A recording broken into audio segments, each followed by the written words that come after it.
Greater London Authority. Please stand by.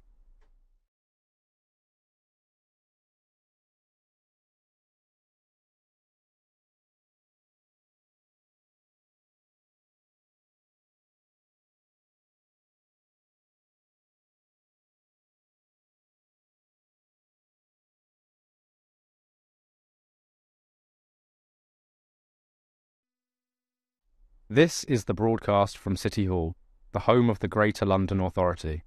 Please stand by.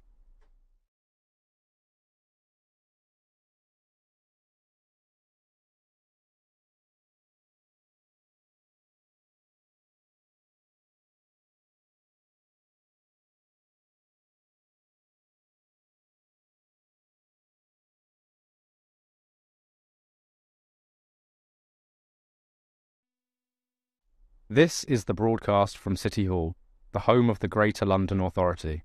Please stand by.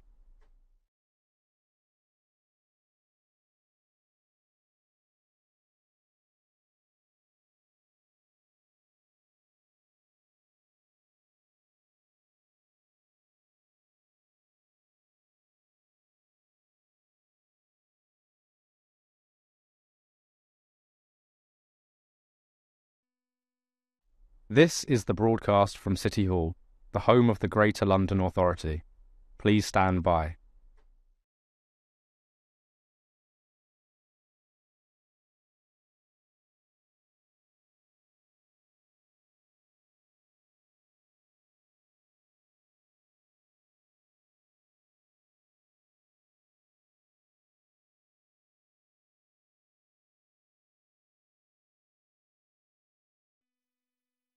This is the broadcast from City Hall, the home of the Greater London Authority.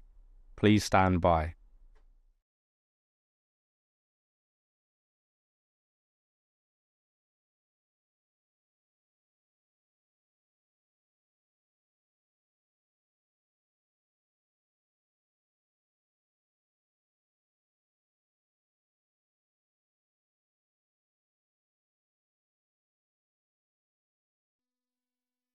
This is the broadcast from City Hall, the home of the Greater London Authority.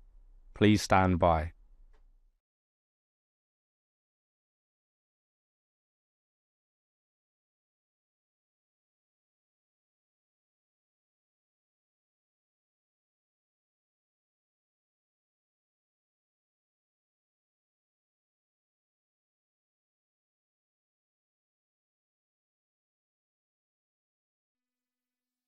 This is the broadcast from City Hall, the home of the Greater London Authority.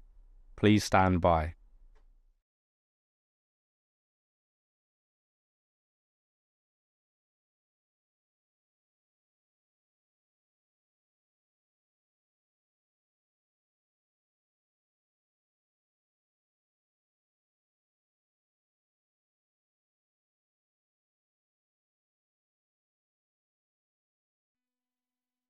This is the broadcast from City Hall, the home of the Greater London Authority. Please stand by.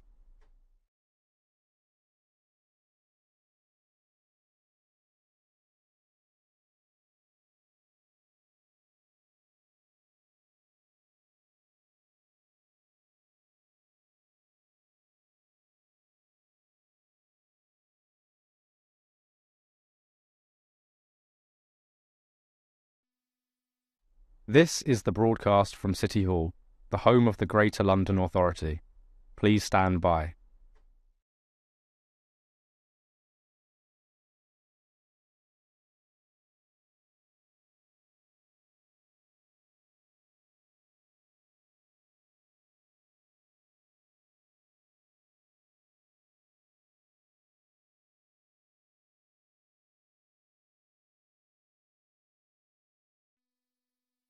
This is the broadcast from City Hall, the home of the Greater London Authority.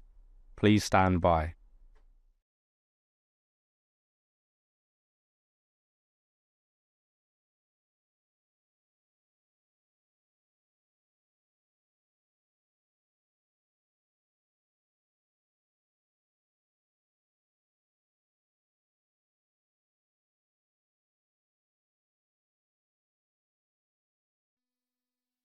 This is the broadcast from City Hall, the home of the Greater London Authority. Please stand by.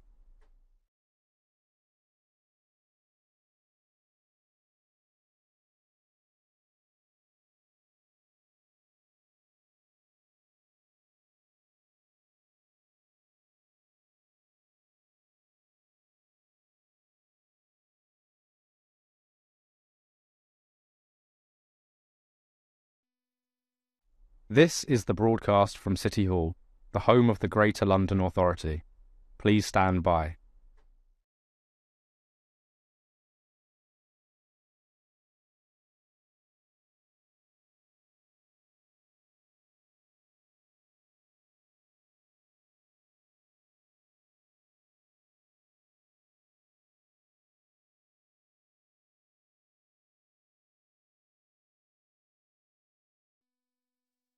This is the broadcast from City Hall, the home of the Greater London Authority. Please stand by.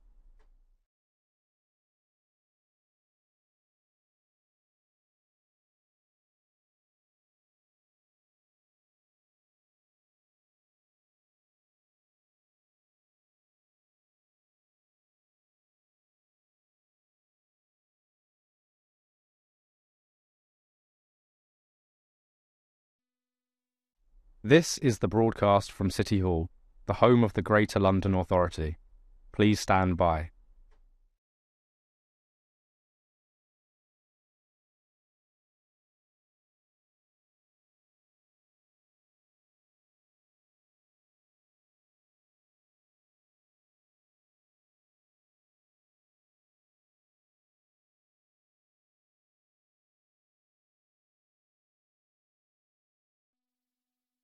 This is the broadcast from City Hall, the home of the Greater London Authority. Please stand by.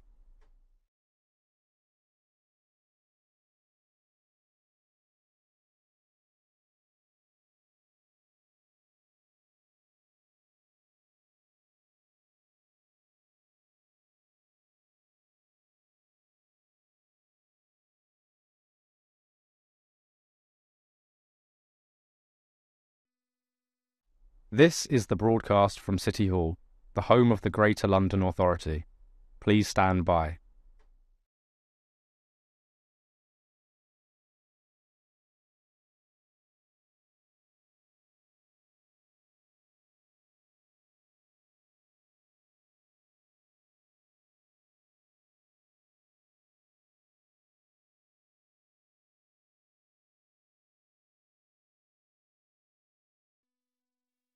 This is the broadcast from City Hall, the home of the Greater London Authority. Please stand by.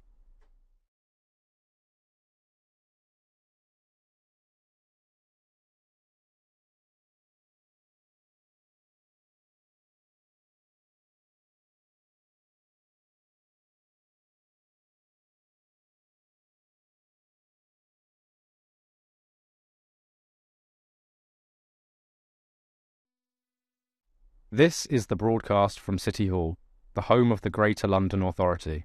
Please stand by.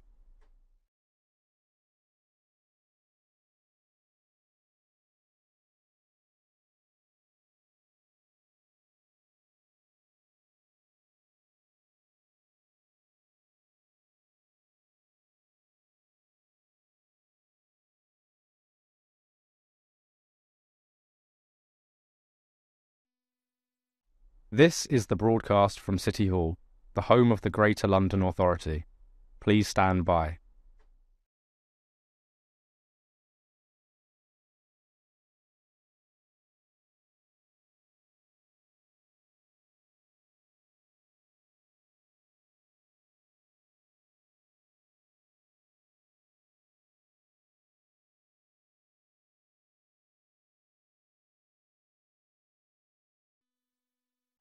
This is the broadcast from City Hall, the home of the Greater London Authority.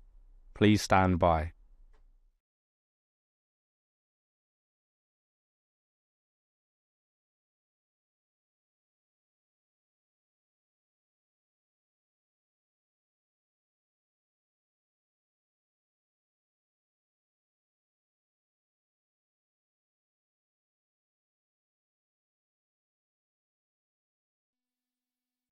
This is the broadcast from City Hall, the home of the Greater London Authority.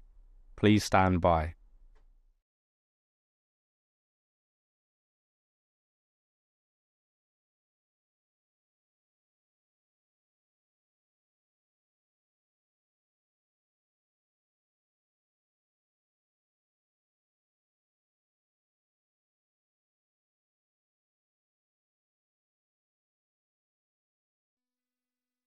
This is the broadcast from City Hall, the home of the Greater London Authority. Please stand by.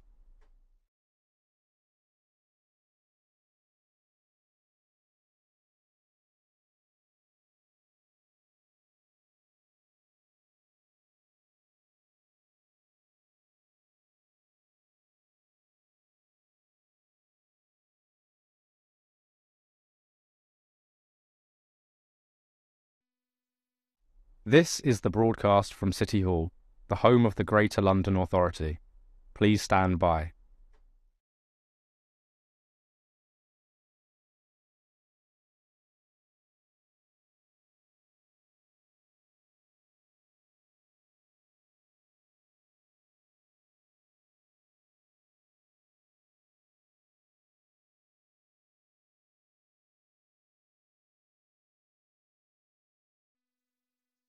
This is the broadcast from City Hall, the home of the Greater London Authority. Please stand by.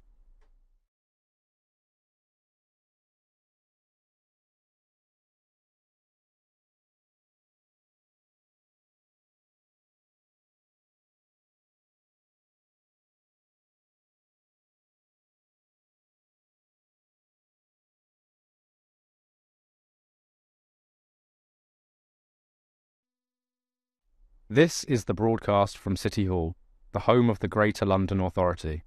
Please stand by.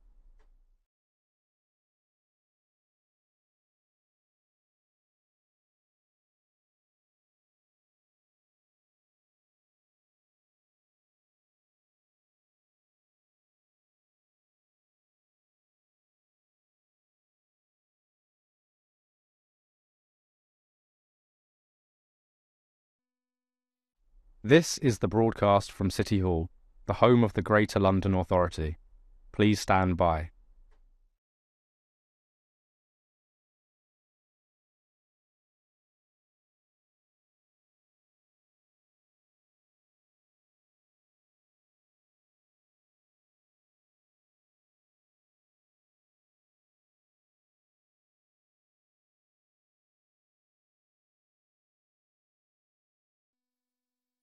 This is the broadcast from City Hall, the home of the Greater London Authority. Please stand by.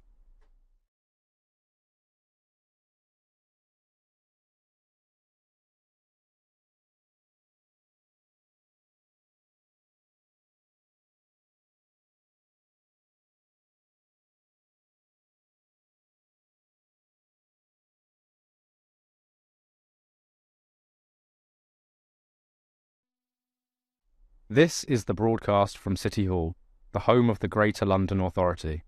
Please stand by.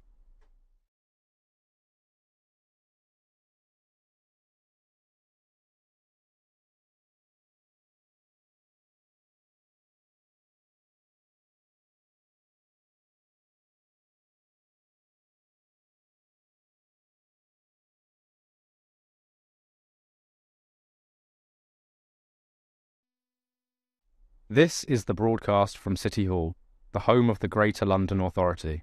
Please stand by.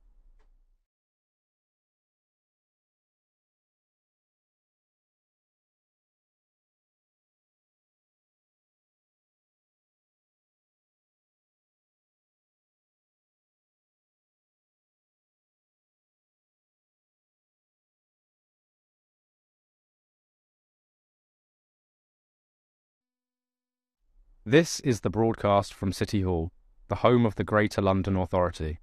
Please stand by.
The London Assembly is the voice of London, composed of 25 members elected at the same time as the Mayor in order to hold him to account and scrutinise his policies.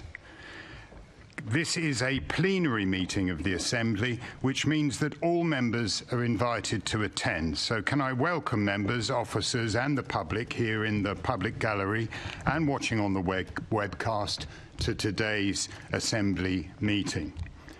Members are also reminded that any electronic devices should not be placed in front of microphones, which must be turned on to speak and turned off once finished. Can I now ask the clerk, Rebecca Arnold, to confirm any apologies for absence, please? Thank you, Chair. We have apologies today from Assembly Member Moema. Thank you. Please can I advise Assembly members, guests and those watching the meeting here in the chamber or via the webcast that we will be beginning the meeting by observing a minute's silence today in recognition of road traffic deaths in London over the last year. If you are able, please could I ask you now to stand for a minute's silence.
Thank you very much. Can I now provide an update on some recent Assembly activity? And there's been quite a bit of it. Since we last met at the Mayor's Question Time on the 10th of October, the Assembly Budget and Performance Committee published a letter to the Mayor outlining the number of recommendations to reduce the number of bad debt owed to TfL. The Transport Committee published a letter to the Minister for Rail, Lord Hendy, calling on the government to amend the Passenger Railway Services Public Ownership Bill. The Economy, Culture and Skills Committee visited Wood Green High Street and held a roundtable discussion with representatives from the London Borough of Haringey. The Health Committee visited Brentfield Primary School to observe supervised toothbrushing, an initiative to reduce tooth decay in young children.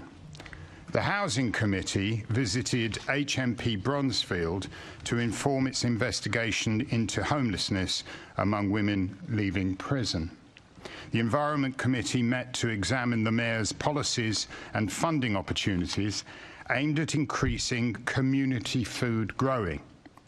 The Elections Review Working Group discussed the planning, conduct and costs of the May 2024 Mayor of London and London Assembly elections.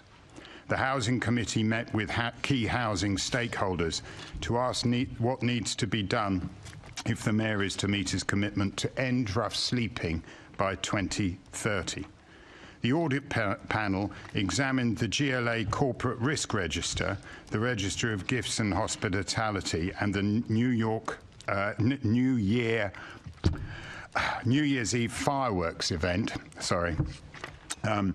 The Budget and Performance Committee heard from a panel of external experts on the effectiveness of the Mayor's current budget priorities and discussed future financial trends and challenges ahead of next year's budget. The Police and Crime Committee held a confirmation hearing for the Mayor's proposed appointment as Deputy Mayor for Policing and Crime, Kaya Como Schwartz, and agreed not to object to the appointment.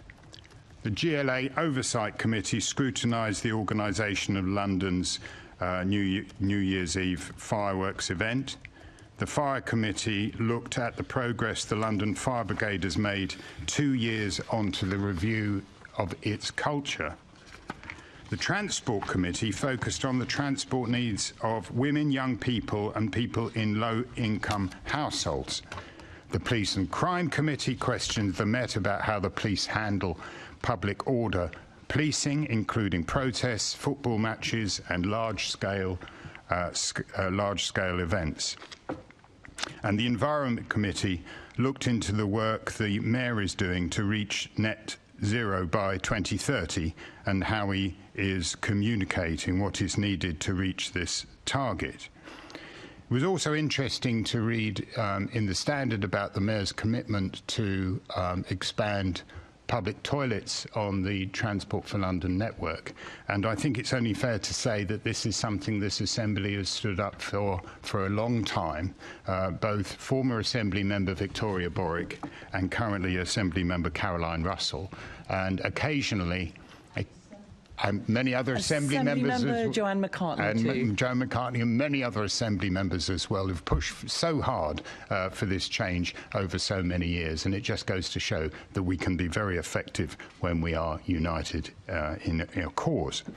On behalf of the Assembly, as Chair, I also had the privilege of attending Evensong to celebrate the Feast of the Dedication at Westminster Abbey. I visited the legendary Cossack Chaika Presvata Prokhrova, a historic Ukrainian vessel docked outside City Hall. It was very wet. I attended the Black History Month reception, which took place at City Hall in October, and I participated in a Poppy Day Wrapped Buses photo shoot, along with the Deputy Chair of the Assembly, Len Duval, in his capacity as the Mayor's Armed Forces champion, also with TfL colleagues and the Royal British Legion ahead of Remembrance Sunday. Sorry that took so long, but it just goes to show how busy we are, and it's important for people to know that we don't just sit here and whine at the Mayor all the time. We do other things. Can I ask the Assembly to note the recommendations set out at item 2? And can I ask Assembly members to declare any other disclosable pecuniary interests or other relevant interests where they relate to the items on the agenda for today's meeting? That's all done? Yeah. Yep. Nobody? You should always pause after that, because otherwise people suddenly realise that they have got an interest in some item. Can I ask the Assembly to confirm the minutes of the London Assembly Mayor's Question Time meeting held on the 10th of October 2024 to be signed by me as a correct record? And now we move on to our question and answer session. When do I do this?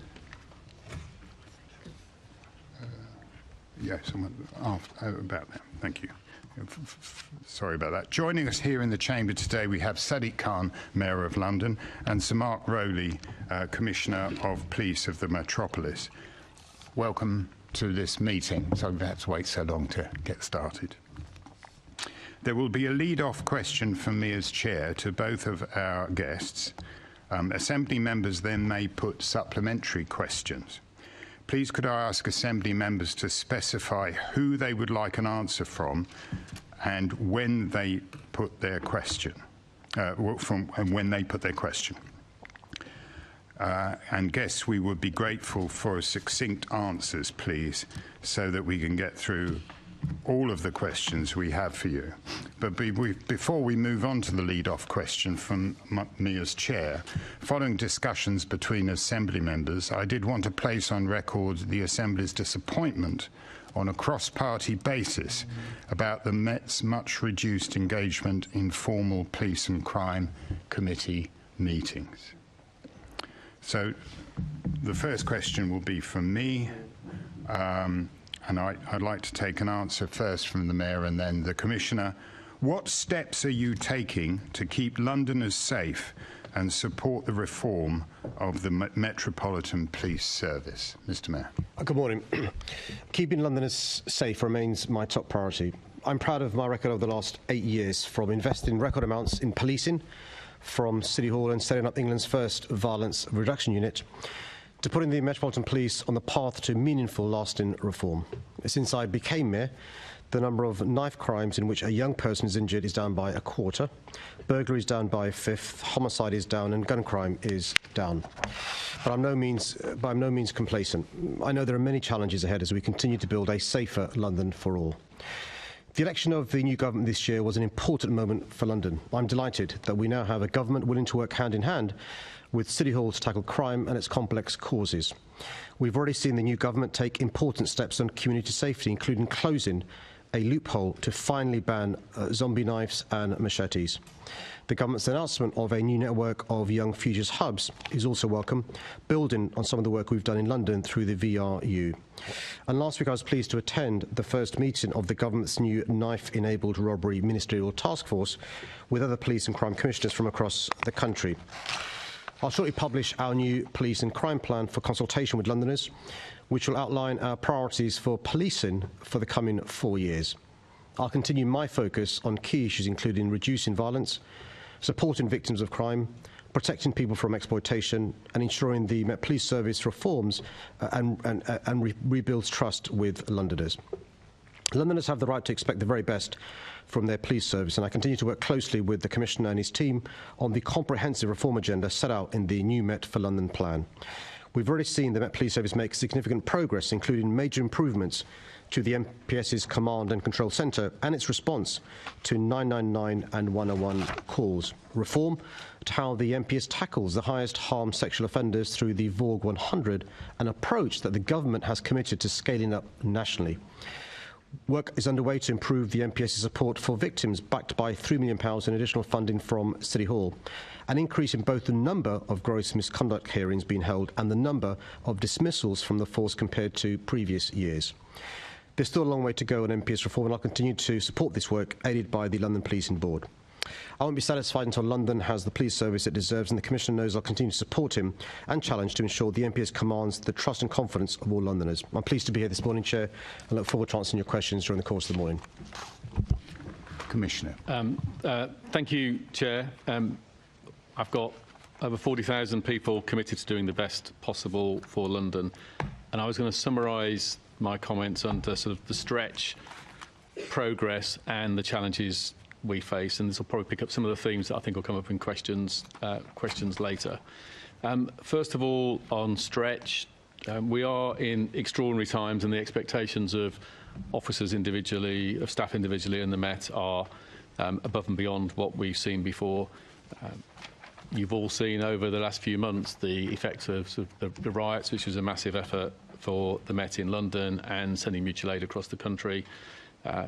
You've seen the ongoing effects of protests disrupting local policing, an ever-increasing volume of 999 calls and expectations from the public.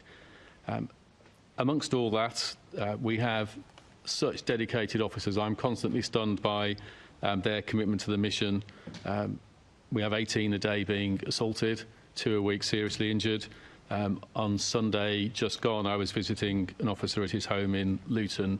You might have seen in the papers an officer who took on 2 knife-wielding criminals, went out shopping with his wife, and has got sort of multiple slash wounds to heal as a consequence of that. He was in remarkably good humour, and with me was mourning that his favourite shirt now was unusable because of all the slash wounds.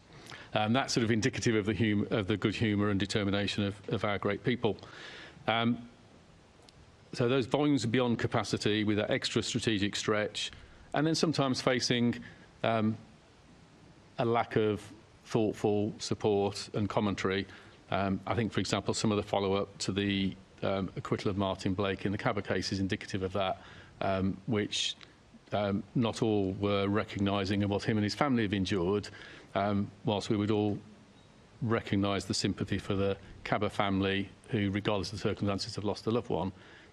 What the officer and his family have endured for going out and doing their job, confronting dangerous criminals, is also important to recognise. So despite all that, they are throwing everything into it, and I think it's important that reform and improvement for London is seen through the eyes of the officers who want it as much as through sort of my efforts and the Mayor's efforts. Secondly, in terms of progress, performance in London is improving and has some relative strengths across the country. So things like violence with injury or burglary, our national ranking is very good in terms of the rates. You are safer in London than you are in other cities. On many confidence measures, the public of London have more confidence on an average in the policing of London than policing across the country or the other big cities in the country.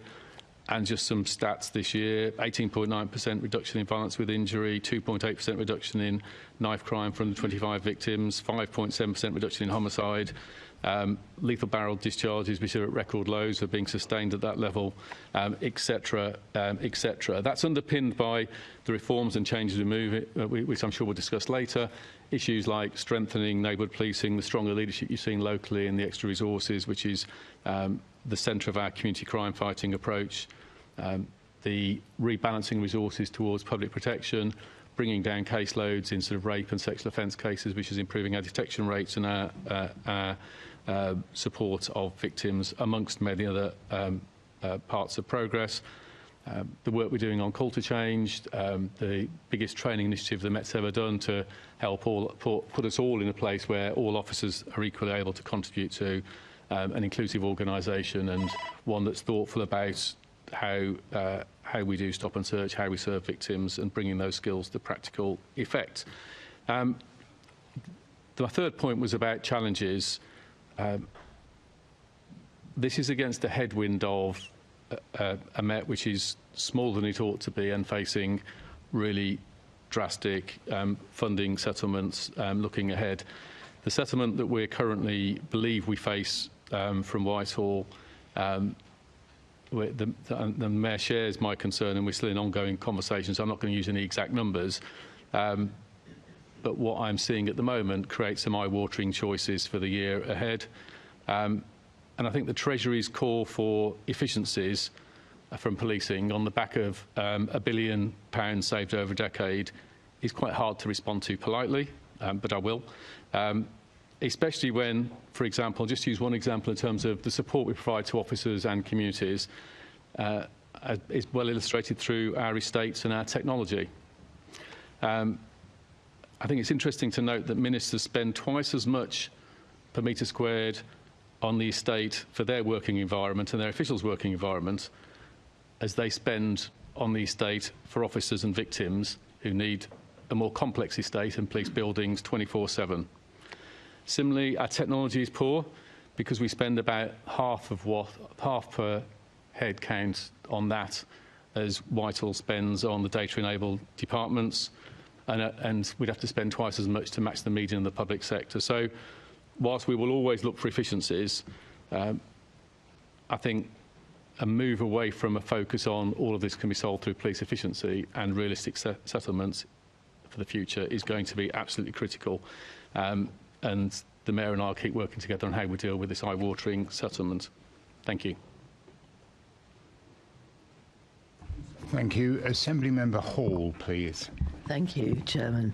Good morning, gentlemen. You've mentioned Chris Kaba, Commissioner, and that's what I want to ask questions on to start with today. So my questions are to you, Mr. Mayor. Chris Kaba was shot on the 5th of September in the evening. At what point were you given a full briefing? I'm not sure. I've not got my notes on that. It was before the Commissioner began, so I'd have to check. We'd have to check our notes. I can only assume it was within a day. I'm assuming it would have been, but I don't want to give an answer that I've not checked, but I can... No, I'm not going to hold... I mean, it would have been pretty quickly, wouldn't it? I simply can't remember, but I'm happy to look at our notes to find out when it was. But it was before the Commissioner's time, so that shows how long ago it was. Oh, I know exactly how long ago it was. I expect that poor officer does that's been named as well. Well, just so that everybody watching or listening who isn't as associated with this as some of us or as knowledgeable, let me just remind you of the briefing since you've forgotten when it was. I'll remind you. I assume that you were told that Mr. Kaba was an individual who'd been a core member of a notorious South London gang who was pictured on CCTV about a week before his death, shooting a rival in both knees, was someone who was served with a 28-day domestic violence protection order relating to the mother of his unborn child, barring him from contacting her on social media or entering the street where she lives. The vehicle Mr. Kaba was driving was used as a getaway car the night before his death, following a shooting outside a Brixton school, and that Mr. Kaba was due to face a hearing to determine whether he should be issued with a gang prevention order. So do you remember that that would have been your briefing? No, I don't. You don't? Well, you had a lot to say about Chris Kaba. I mean, mainly a young life cut short, and by that was on the 9th. So I assume you had been given that briefing by then. I think it's a matter of public record that a lot of the information that the member has read out wasn't known until relatively recently, when the reporting restrictions were lifted. I appreciate everybody else didn't know. You're the Police and Crime Commissioner. I know as a local councillor and as a GLA member, we are frequently given private briefings around situations that happen locally, so that we know what lines to take. And that has gone on, unless it's suddenly stopped, but for years. So I assume you would have known the background to this particular gentleman. Well, Chair, if it's been suggested that the member was briefed of that, then she was better briefed than I was. No, I'm saying in general. Can I just interrupt you one moment, Assembly Member Hall? Assembly Member Garbutt, I'm looking like you're trying to raise a point of order. Yeah, I just think we have to be really careful about the line of questioning, because and what you're implying in what information that the Mayor did and didn't have about someone who'd just been shot. I just think that it's incredibly damaging to people. Excuse me, I'll be asking my questions not really the way I want them to ask. But not really a point of order, but it's not a point of order at all. I will take consultations with the clerk to see whether or not if this line of questioning is okay. Thank you. Could you continue, Assembly Yes, I will. Thank you very much. The reason I'm asking, you should have been informed. Commissioner, would the Mayor have been informed about some background towards Mr. Kaba? In the vast majority of cases, the sensitive background is the sort of thing that gets briefed in private meetings to the Mayor or to the Home Secretary in operational situations. I took up post a few days after the shooting, and at the same time we were dealing with the planning of the funeral for Her Majesty the Queen, who'd obviously died a couple of days later. So I don't recall the exact detail of those exchanges with the Mayor, and I clearly don't know about the exchanges that Sir Steve Howe's had before. No, I'm also aware that lots of the press had the information, but of course they couldn't do anything, quite rightfully in my view, so I want to make that clear. It was quite right that the jury didn't know anything about this when they came to their conclusions. I do believe that's correct. So consequently, this wasn't out in the public domain, but you're not the public domain. You're the Mayor of London and the Police and Crime Commissioner. Now, in this building, and I'm going now only to the 15th of September, in this building, core briefs constantly go out to over 2,000 people. And in the core brief of the 15th of September, the Race Equity Network said they wanted to express our shock and deep concern over the incident. It is deeply disturbing to witness such an incident occur in a time when reform is being introduced to tackle systemic racism. We welcome the suspension of the firearms officer. Why on earth would they be linking it to racism? So, I just can't comment on what was in a core brief written by the Race and Equality Network more than 2.5 years ago. Okay, it was in there. It went out to 2,000 people. You can see the element in it that is not correct. It should not have gone out. The Chief Executive put it out, and I actually spoke to her in a lead group members meeting. and actually said, I didn't like the tone of what was going out because none of us knew the circumstances. But I was told by your CEO that she thought that was fine. MOPAC, you will accept, is something to do with you. MOPAC stands for Mayor's Office for Policing and Crime. The head of community engagement on the 20th of September said, particularly concerning for us, given trust and confidence is already incredibly low, and particularly for black communities, and it's been a very worrying time for us. We're talking about a young man in his 20s. He was engaged. He had a baby on the way. So actually the ripples potentially go beyond London for the fight for racial justice. Now, all this is stirring up problems. There's no comment or sympathy anywhere for the fact that a police officer was in this position. These armed officers go into situations that none of us would want to be near, absolutely not want to be near, and yet there's no sympathy for him whatsoever. You have been quoted, and I've got the quotes, saying young life cut short, whole life ahead of him. And that, by that time, that was the 30th of March, 2023. By that time, you will have definitely known all of these things. So for you to make those comments, and never about the officer, is one-sided. Would you not agree with that now? A young life was cut short, who had many years ahead of him. Yeah, I'm talking about balance, Mr. Mayor. Well, he's the only life that was cut short. So my sympathies do extend to his family, his friends, and the wider community. And did they extend to the police officer who was waiting some sort of judgment? Well, I've articulated my gratitude to the jury for the hard work they did. They saw all the evidence, including the video evidence, and they acquitted in a short time NX 121, and it's really important we respect the verdict of the jury. At the same time, I fully support and welcome the review on accountability that the government is doing, because in addition to the community having confidence with the accountability system, so should the police. Firearms officers operate in exceptional circumstances under unique pressures, and it's really important that as we police by consent, there's a form of checks and balances, but also to make sure that's proportionate. And so I also welcome the Home Secretary's response to doing something that the previous Home Secretaries haven't done, which is to give anonymity to the officers until only if an officer is found guilty. No previous Home Secretary has tried to do that. This Home Secretary is. Yes, and not before time. I'll accept that. No way should this officer's name have gone out. He's now got a £10,000 on his head, and I believe, although the Commissioner may tell me differently, that he's had to go into hiding over this. This is totally unacceptable. He has had to wait 2 years. I'm not saying that the jury was wrong. It only took them 3 hours with none of the information that you had about this particular chap, none of that information. It only took them 3 hours to give in a no guilty. We appreciate the work that the jury did, but they saw in 3 hours, without all that information, that the firearms officer was not guilty. I think the criticism the member has should be against the judge who heard submissions and made the decision to announce NX 121, not the Mayor of London or the chief officer employed by the GLA. It was a decision made by the trial judge.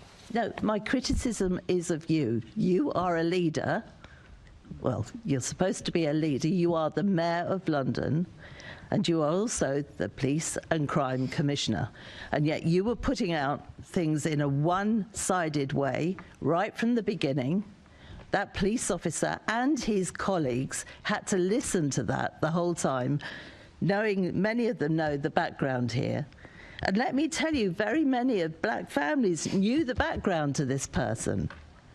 And yet you've sent out nothing but sympathy. Yes, to the parents, I can believe that once or twice. But you did it. I mean, if you thought it was so right, I don't know why you've taken your comments off the website. They'd suddenly disappeared once the verdict came in. Nothing's been deleted from my social media account at all, and I'm sure at the subsequent inquest, that'll be held. The member will again have an opportunity to express her views. My views is that you should take a more balanced approach from the beginning. You should not have put really the police in a situation like this. If you think about the police officer for those 2 years and his colleagues who were with him, and it came out in court that another firearms officer said that if, and I won't name him, if that gentleman hadn't shot Chris Kaba, they would have put a bullet into the car to stop him. They had a 2-ton Audi being aimed at them. When are we all going to start supporting the police in a better way? Had he been found guilty, then perhaps that's something different. You could make comments after that. But 2 years he's had to put up with this. 2 years the Metropolitan Police have had to put up with this. 2 years of you being on one side. This is not good enough. If we don't all start supporting our police more, the numbers are declining. They're handing in their tickets so that they can be firearms officers. Yesterday in a meeting, the Deputy General Secretary from the Met Fed, Simon Hill, said that officers were lacking in confidence even when they're actually policing the demonstrations in London. They are lacking in confidence. And why are they? Because they're not getting the support they need. And that's what he actually said in the meeting yesterday. And it comes from the top. And that is why I've got problems with you, Mr. Mayor. You should be more supportive, or if not, just keep quiet. Would you like to apologise to the police officer that has been found not guilty? And would you like to apologise for the whole attitude around this right from the beginning? Well, can I put on record my thanks to all our officers, particularly our firearms officers, who do an incredibly difficult job under extraordinary circumstances, under a unique set of pressures. They'd be the first to accept, as indeed all police officers do, that it's really important in a democracy we have a proper system of checks and balances in relation to how the police are held to account. There is an issue in relation to the system of accountability for firearms officers, and that's one of the reasons why I fully support the review being done by this Home Secretary. On me first becoming the Mayor, a previous Commissioner took me on my first visit to meet firearms officers and articulated the concerns they had because of a lack of support from the government in relation to challenges around firearms officers. I'm pleased 5 Home Secretaries later, this one is sorting that out. Yes. Waffle, waffle, waffle. I asked you a very simple question. Would you like to apologise to the police officer that has now been found not guilty by the jury? Yes or no? I think it's really important to support our firearms officers, but it's really important to make sure there is a system of accountability. You're sounding like a parrot, Mr. Mayor. Just answer the question. Well, I'm sorry it's only taken 12 minutes for them ever to resort to abuse. I'm quite clear in relation to the importance of the police having my support, but also me challenging them. And I'll continue to support the police. And that's one of the reasons why I welcome this Home Secretary finally reviewing accountability to make sure they get the support they need that's proportionate. Right. Well, I'd just like to say, Commissioner, that many of us, and I've been written to by many people, we actually feel for your officer. I am very sorry. In my view, he's been let down, and his family, very badly by our Police and Crime Commissioner. I won't ask you to comment unless you particularly want to, but I feel very strongly about this. I wouldn't mind commenting on the case briefly. It's sort of not on your recent exchange with the Mayor, but just on the case in general. There's always going to be, in these moments during an investigation, a lack of public information, and we're always going to see a range of conjecture and some of it nonsense on social media, and that's unavoidable.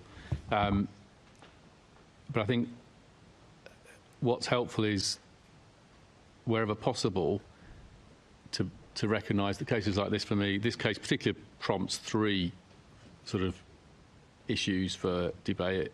Firstly, of course, there is sympathy for a family, regardless of the circumstances, and recognising that, particularly in that context of rumour, these incidents can fall heavy on communities. But secondly, empathy for officers and the role that they do and the challenging situation they face.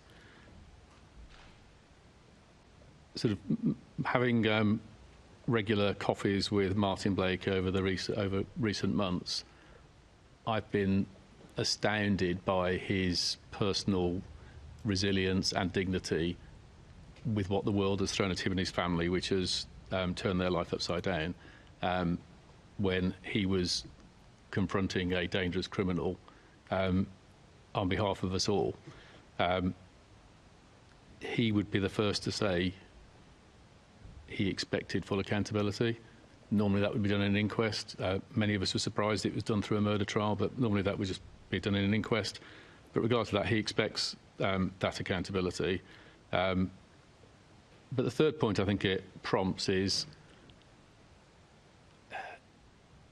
I think making this about race is a sort of dangerous and helpful conversation.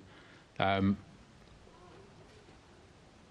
6-7 gang are a dangerous gang. They're amongst the most dangerous gangs in London. We reckon they've got about 95 core members. This year so far, we're into more than double figures of boys who we sort of rescued from exploitation by the gang.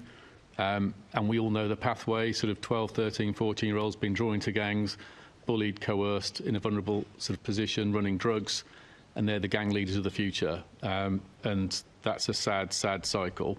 They're responsible for certainly into double figures of shootings this year, that gang. And our interventions against them and other gangs like them in London is always going to be really contentious. I wish, and I know Martin Blake wishes, that Chris Kaba's behaviour hadn't caused the confrontation it did on that night, and he'd spent the next 10 or 20 years in prison. That would have been, everyone would have wished that was the answer, but Chris Kaba made some choices that led to Martin Blake feeling he had no choice but to do what he did. So I think a balanced debate about how crime falls on communities and the effect, and it's these sort of effects that mean that young black men in London are 13 times more likely to be murdered than young white men. How we work together on that problem is a part of this, as much as how we support officers who are confronting these difficult issues, as much as respect for the family. And that's the approach I will continue to take in how I talk about these issues publicly.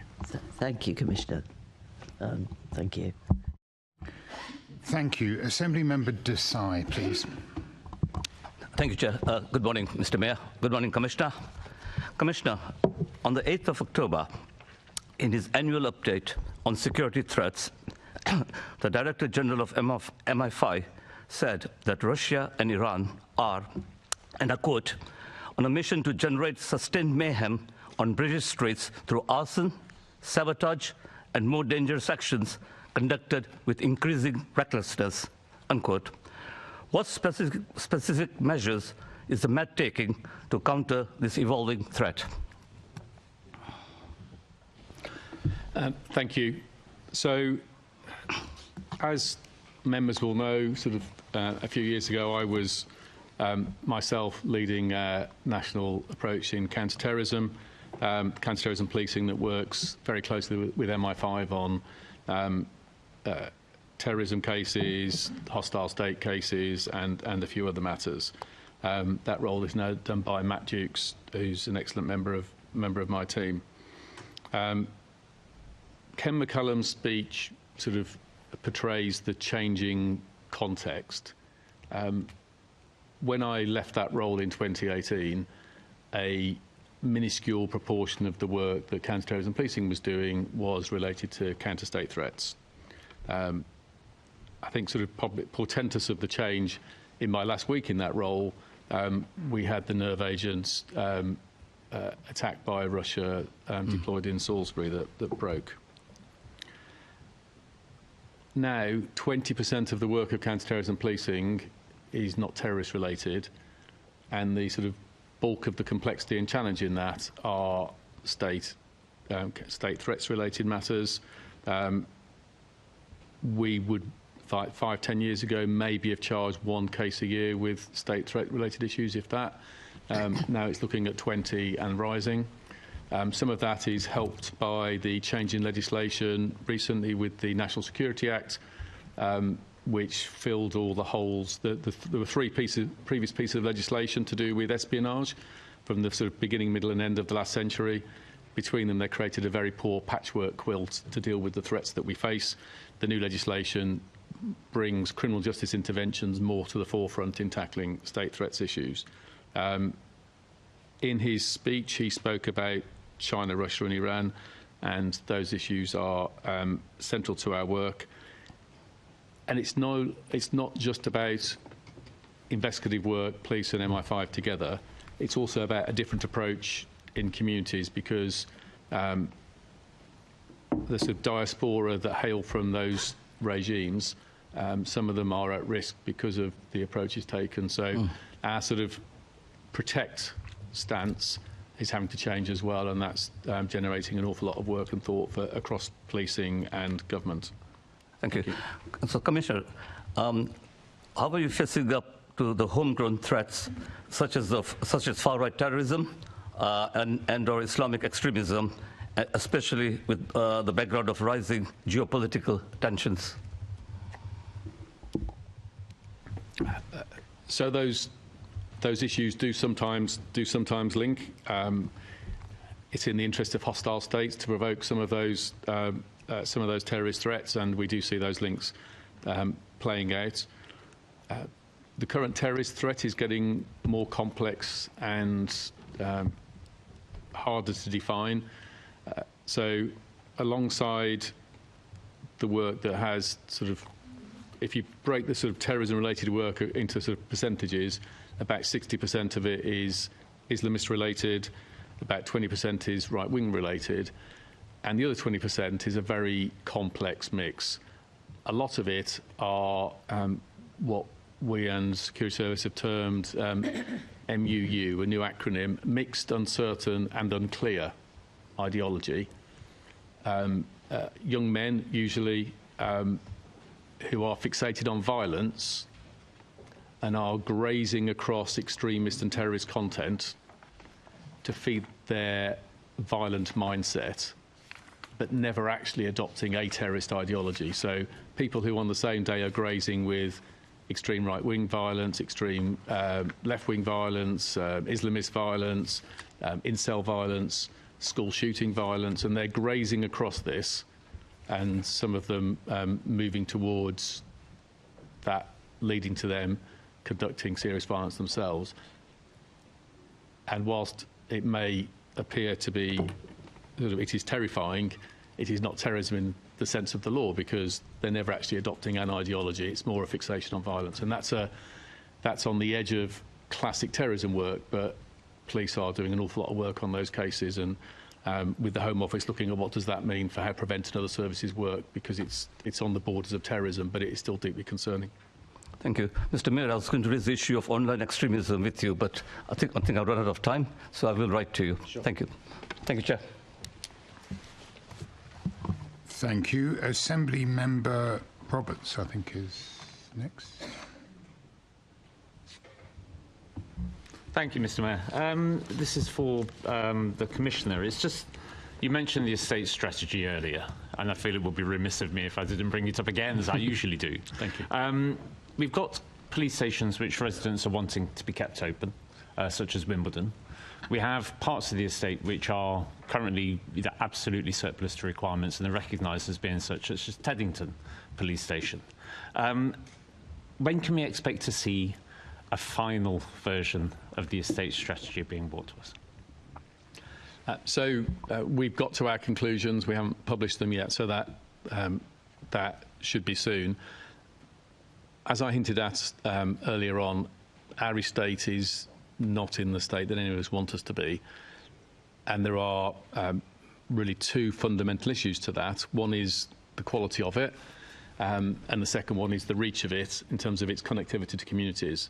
So London has, you'll know the number better than I think it's 680 wards, roughly. We have close to 100 wards where there is not a police building or a police base within 20-minute walking distance. In terms of what that means for neighbourhood policing, that isn't ideal, and that's something I would like to repair. But I also need to repair the existing buildings. The estate has been kept afloat for a decade, quite understandably with sort of difficult financial circumstances. Successive mayors and commissioners have sort of effectively cannibalised the existing estate to keep some of it going. So we now have around half of the estate which will be unusable probably within 5 or 10 years. The budget, now we have no estate left to cannibalise and sell. The budget we're left with provides for a refurbishment of each building approximately every 130 years. Estates experts would say you need a major refurbishment for a serious working building maybe every 25 years. So it's completely nonsensical. One of the things that creates stretch in our budget this year, we need to spend more on the estate, otherwise it's going to get into a poorer situation. So we think we need to be starting to put 50 million a year more into it at least to even just do the basics to keep those buildings operable. So we have great ambitions in our estate strategy. The first step, though, is keeping the almost keeping the lights on. That's slightly a glib, but that's the point. But I do recognise the concern in communities. It's a perfectly fair question, and we all want a situation where particularly neighbourhood policing officers are closer to the communities they serve. Thank you. I mean, you mentioned that there are no cannibalisation properties available, but Teddington Police Station is a case in point which could be used. It's also been earmarked for potential use as a doctor's surgery, potentially for affordable housing, taking people out of a temporary accommodation, which is costing my local authority thousands of pounds a week just for a single family. And that could have been freed up years ago. But still, there seems to be some desire to hang on to it, and I'm not quite sure why. Let me come back to outside of here directly. But the cannibalisation point, there may be a very small number of buildings that we might move on from, but fundamentally, if we look at our sort of square meterage and our requirements, if anything, it's more in more places it's tight than it is generous. So the estate we've got available for what we need, for a service which needs to be done from in the office, on the streets, can't really be done excessively from working from home. We are borderline not having enough estate rather than having a surplus, which is where we were a decade ago. Thank you. Could I just press on one final point? Can you at least confirm that police stations that are currently open and operational will remain open and operational? Our budget position means all services are on the table in terms of the sort of eye-watering cuts we're going to have to make. Thank you. Thanks, Chair. Thank you. Assembly Member Garbett, please. Morning, Met Commissioner. I want to start by setting the context for some of my questions, which is around the policing of drugs and the drug trade. You may have seen that the ONS published the recent death figures on the 23rd of October, which showed a national increase of 11%, and in London, 500 people dying from drug poisoning and drug misuse, which is 5 times higher than the number of people who've died from homicide in the same period and 5 times higher than those people killed on our roads. You'll know that our drug supply is now more toxic and, as you've already mentioned, more violent and exploiting more young people.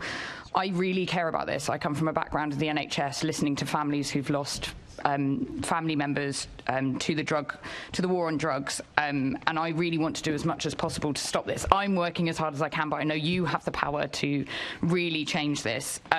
So I want to ask a couple of questions about ADA and our approach to drug policing. So first, the new Met for London your new Met for London plan says you'll prevent crime through a proactive and precise approach, and that you'll reform how we change performance and measure success to drive precision in how we use police powers. So I wanted to ask about ADA specifically and what data you have on how it's reducing harms Londoners experience from drugs. Thank you. Thank you. So at the core of our work on drugs is doing the thing that only we can do, which is disrupting the drug supply gangs. There is a very strong correlation between drug supply and violence, which gives a sort of, it's doubly important to tackle it. I was talking about the 6-7 gang earlier, but sort of there are many gangs across London involved in the sort of county and city lines type operations, exploiting young people.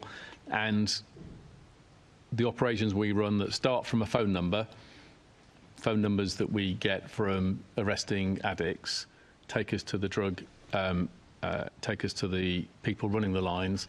The people running the lines are almost without exception men of violence. I saw some data a little while ago. 9% of them, 9% of them have a previous arrest for homicide.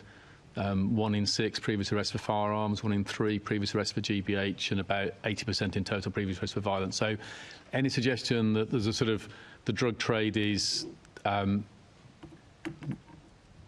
in some way sort of peaceful is definitely not true. So that's where the core of our effort goes, is in breaking that. The second part is recognising the harm it does and the way it drives volume crime for addicts. We're not a diversion agency, but I am really keen that we work closely with diversion agencies and suppliers, and the funding for Operation Adder, a lot of which comes from MOPAC, is really welcome in terms of providing those opportunities to try and get the criminals we're arresting, who are driven to their criminality in part by their drug addiction, trying to give them a route out. And we'll always try and work with those opportunities. I need to put the core of my resources into the enforcement part, but I want to work very strongly with partners who want to take people out of that, because it reduces crime, as you say. Thank you. So just specifically on Adder, what are you measuring in terms of the impact it's having and those specific interventions in the Adder programme? What are you measuring? We have data on that. I don't have it to hand here. We can, either ourselves or the VRU between us can write to you on that and give you some of the data in terms of the results it's delivering. But they are very successful. So I think just my question would be on picking up on the word disruption that you've used, because there's evidence as way back of 1988 that disrupting the supply has little or no effect on, and temporary at best, on the drug supply and trade. I've spoken to an undercover police officer who, outside of London, but used to work in this area, and worked on a long investigation for over 2 years, and then they criminalised everyone from the street user up to the top boss, and it disrupted the drug trade for about 2 hours, which I'm sure you can tell is not a hugely effective disruption. And I've read that you need to impact the operations by about 75% to have a significant impact on the supply, which I know that the Met in UK operations will be nowhere near. So I really want us to think about how we could take a different approach to this. I know you've mentioned the fact that, taking a public health approach, me coming from an NHS background, that's what I'm really focused on. It's, taking a decriminalisation or legalisation, legally regulated approach is what kind of the Lancet, Royal Society of Public Health support. So I just want to kind of drill down to if you think that this is successful, and if you have any reflections on our kind of approach to the drug trade. Do you think your suggestion is basically given a licence to organised crime and you just increase violence and exploitation of young people? If you legalise and regulate the drug supply and trade, it takes all of that out of the hands of criminals and into the hands of health professionals. You could legalise many levels. Obviously, it's a global supply and you'd have to work globally. But if you're taking the majority of the way that people access drugs into the hands of professionals, this isn't like they'd get them on shop shelves. It's to do with like licensed sales, licensed venues like you do with alcohol, up to pharmacies and GPs. So heroin wouldn't be available in a shop. It'd be available for a GP. And if someone's able to get their heroin from a GP, they will access it through a GP, and there wouldn't be the need for a criminal market. Would I be able to buy crack cocaine at Boots? No, you wouldn't. But it would be based on the harm of the drugs. Currently, people are able to buy crack. There's examples of people going to cities and being able to buy crack cocaine within 20 minutes of arriving in the city. I think drugs are incredibly available, which is why deaths have exponentially increased. They've increased every year for the last decade. And this is... we need to have a conversation, and you're the person that could be... I speak to different police officers and borough commanders who know that this is affecting the crime in their area and increasing drug deaths, like officers who are coming across people who have had a drug overdose. And I think it would be great to hear what you think about how we can take a different approach to this. So I think what that exchange illustrates is there's always going to be a line beyond which it's illegal, which provides, therefore, a marketplace for criminals. Secondly, I think some of the international examples have shown that because a regulated, licensed approach adds more cost in, there is still a organised criminal marketplace that sort of coexists alongside it. And I think some of them have ended up making drugs more available to young people who wouldn't otherwise have used it. So I'm not sure the evidence is clear that it works that way. I do recognise what the police are doing is a suppressive tactic. That is our part of a system. Suppression on its own isn't the solution, which is sort of part of the inference of your question, which I do agree with. Suppression alone is not the answer, which is why you need the diversion work such as ADA, the health work that's associated with it, why you need educational work to sort of try and encourage and help young people make good decisions as they grow up. I think the combination of all of those, which is what we currently do, there's always ways it could be done better. The combination of all of those, I think, is critical. But I've yet to see any evidence that throwing Asylum in the air on a massive step towards legalisation solves that problem. I'd like us to be the first ones to try, I think. I think the evidence that drug deaths have increased show that the current approach isn't working, and obviously there's areas where they've decriminalised drugs and it's had more of a human approach. And obviously we had this approach back in the 1950s. It was called the British model, when people came from around the world to see what we were doing, prescribing heroin to people who were using it. And now the number of people using heroin has increased by over kind of, a massive amount. It was down in like the hundreds at that time. So I think, we only have the approach we've got because we had pressure from the US to change our approach to drug policing. Like, we had a proud model of supporting people from a compassionate approach. But in terms of moving to what we could do today, there are things that we could be doing to reduce drug harm within the existing laws. Things like having drug consumption rooms. They're being trialled. Well, there's 200 across the globe where people are able to safely use drugs, but it requires a memorandum of understanding with the police for people to be able to set up such a facility here. There's organisations that have crowdfunded to set up harm reduction spaces, but I wonder if it's something that you've considered for the city. I think some of these are legal issues which fundamentally are for Parliament. How you keep users safe and provide them a route out of the vulnerability that being a drug addict creates. I think there are lots of options and things to discuss and to explore. But I think that's more for others than it is for the police. I think you still end up with, I can't see any other model that isn't a combination of sort of determined, focused police suppression and that combination of diversion, education and health that's trying to rescue dealers and keep young people out of drugs. And there's always better ways and ways to improve it, but I don't see that, say, throwing the whole thing in the air. I've not seen any evidence internationally that would say there's a fundamentally different approach which is more successful. I mean, the evidence is that the public health groups support it as a model that would reduce drug deaths, which I think I see as the key measure and the key driver. But yeah, I think my example was more about, if we do keep the current laws, the things that we could be doing to reduce drug death and drug harm, which, 200 drug consumption rooms exist globally. Places like Sydney saw 80% of people being referred to support, so it is a really good route into people getting treatment.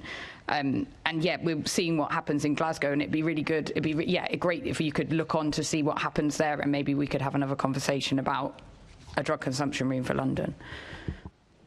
As I say, I think that's a policy question for others, not for the police. Thank you. Thank you. Assembly Member Wilson, please. Thank you, Chair.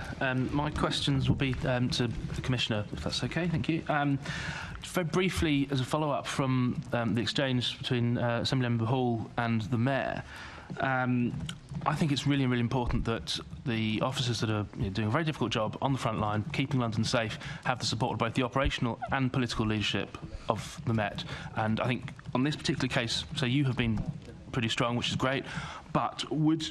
I appreciate that the full details of the background of the individual concerned weren't in the public domain until after the trial. I know that, but obviously they would have been known by the police, by the IOPC, by the CPS, and presumably by the Mayor in advance of that. So my question is, the statement that the Mayor issued at the conclusion of the trial and the equivocal comments we've heard today, does that help or hinder ongoing issues with recruitment and retention of firearms officers? You're asking me to somehow, you're expecting me to hold the Mayor to account. I think the law says it's the other way around. Fine. Okay. I thought that might be the case, but I thought I would try. But I'll move on to another subject, and the subject again, which I have had exchanges with the Mayor in previous meetings. So again, I think it's appropriate now to take it up with yourself. And this is the ongoing issue of the policing of protests, particularly relating to events in the Middle East. And you know, we've had over a year now. We've seen a situation where virulent hatred of Jews has become normalised on London streets, and this as recently as Sunday before last, when attendees at a cultural centre were shouted and screamed at, things like pigs, baby killers, Zionist dogs, and officers were not immediately intervening. And this wasn't a protest at the embassy. This was an attack on a cultural centre. It's not a political protest. It's outright anti-Semitism. Afterwards, I read a report that the officer in charge of that particular operation commented that policing protests requires a constant balancing act. I agree. We won't always get that balance perfect, and we have already begun to reflect carefully on what could have been done differently. But my question again to you is, given that this whole situation has been going on for a year, what reflections have you personally made on the approach to public order policing that continues to have left Jewish Londoners in fear for their safety week after week? I think the events in the Middle East, the terrorist attack in October last year, and everything that's followed, and all the death that we've all seen on our screens, has created a lot of anguish, a lot of grief, and a lot of tension in communities with the sort of following protests and counter-protests that we've seen. There's a lot of commentary around protest, and a lot of it implies a different legal framework to the one that exists. So I think implicit in your question is, are things like there's too much protest, we should have less of it. That's a matter for Parliament, not for me. The current law around protest is from the 1980s and is very permissive, and basically says people can protest on the same issue as many times as they want, and there's nothing the law will do about that. So we're working within that framework. Likewise, it doesn't provide for banning individual protests, except in the most extreme circumstances of unpreventable violence, which none of these events have got near. The second area is on areas like hate crime and counter-extremism legislation. We work within the law as it is. It is possible to be pretty vile and unpleasant and still be within the law. And in different contexts, I hear sort of politicians arguing for freedom of speech, and that's the balance: is freedom of speech versus the impact it has on others. And Parliament has created a balance through public order legislation, human rights legislation, and other things, and we police to that balance. And if I look at the last, what's now sort of 13, 14 months, I think our teams have got the vast majority of it right. Of course, with so many protests and so many events, occasionally we've looked back and thought, actually, we didn't get that quite right. The incident at the JW3 Centre that you're referring to was especially difficult because... I'm afraid, Commissioner, I'm going to have to interrupt you because the Assembly member is now out of time according to our standing orders. It was particularly difficult because there was no prior notice of it, so it was a local policing team who responded quickly with no public order expertise. They started putting provisions in place. The public order experts arrived, and within half an hour we'd put conditions to move them away from the location. And we do have one or two issues to follow up on, one or two incidents that may lead to arrests and prosecutions. Thank you. While I try and figure out the new order, I'd like to I'd like to welcome to the public gallery students, teachers and parents from the Home Education Group. I think you're based in Croydon, are you, or around there? Anyway, you're very, very welcome. So on that basis, we should all now be particularly well behaved. I'm going to ask Assembly Member Bailey, Lord Bailey next. Yes, do come in. Good morning to you both. Mayor, I want to go back to the Chris Kaba case. Two short questions. When you tweeted what you tweeted, did you have the full details of his activities and his memberships? And what impact did you think your tweet would have on black parents? I did a number of tweets over the last two and a bit years, so I'm not sure which tweet you're referring to. The one where you said the statement, you tweeted the statement. I've done a number of your statement you made, when you released your official statement, what did you know about Chris Kaba's activities and his associations, and what impact did you think it would have on black parents? Sure. I've done a number of statements over the last 2 and so years in relation to Chris Kaba. And each time when it's written, it's written with some thought and consideration. There's no particular individuals I'm thinking about in relation to what I'm putting out in terms of communications. One of the things I'm cognizant of is the anger, hurt and fear that exists amongst Londoners, wider issues in relation to policing, but the importance of both supporting the police but also understanding concerns of Londoners, all Londoners. Did you think for a second that you may be validating some of the worst behaviour possible, and that black parents are terrified of these groups of people, and you are garnering sympathy for them? Do you think that that could be the upside of what you've done? I don't understand the question. When you said what you said in most of those statements, right, it could be read by somebody that you're expressing extreme sympathy for groups of people and an individual who causes extreme terror within the black community. Do you feel like your statements could have been taken for supporting those people? Well, perhaps you could share the statements you mean, then I can comment on them. Yeah. Again, you are being evasive. The point I'm trying to make here, Mayor, black community in London is terrorised by the likes of the 6-7 gang. A black parent said to me, I've read the mayor's statements, it feels like he's legitimising these people. He's only looking at one half of their behaviour. Do you think that parent is correct? And my answer is, why don't you share with me the statement you're referring to, and I can then comment. You have made several statements about the case, all in the same light, all talking about how the family, and we agree the family suffered a great loss. The GLA, which I'll come on to GLA, have effectively supported Chris Kaba and made the whole thing about race. Do you think that's the correct thing to do, bearing in mind that the black community are terrified of these individuals? Well, I'm surprised, Chair, that the member can't find the statement he's so offended by. I don't need to tell you what you wrote in your statement, do I? You wrote the statement. Look, Mayor.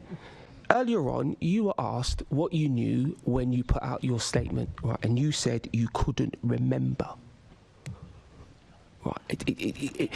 There's a part of me that feels like, is it that important to you? I think Susan Hall's trying to help you. Why don't you take the help? My heartfelt sympathies remain with Chris Kaba's family, friends and loved ones who are having to come to terms with a young life cut short.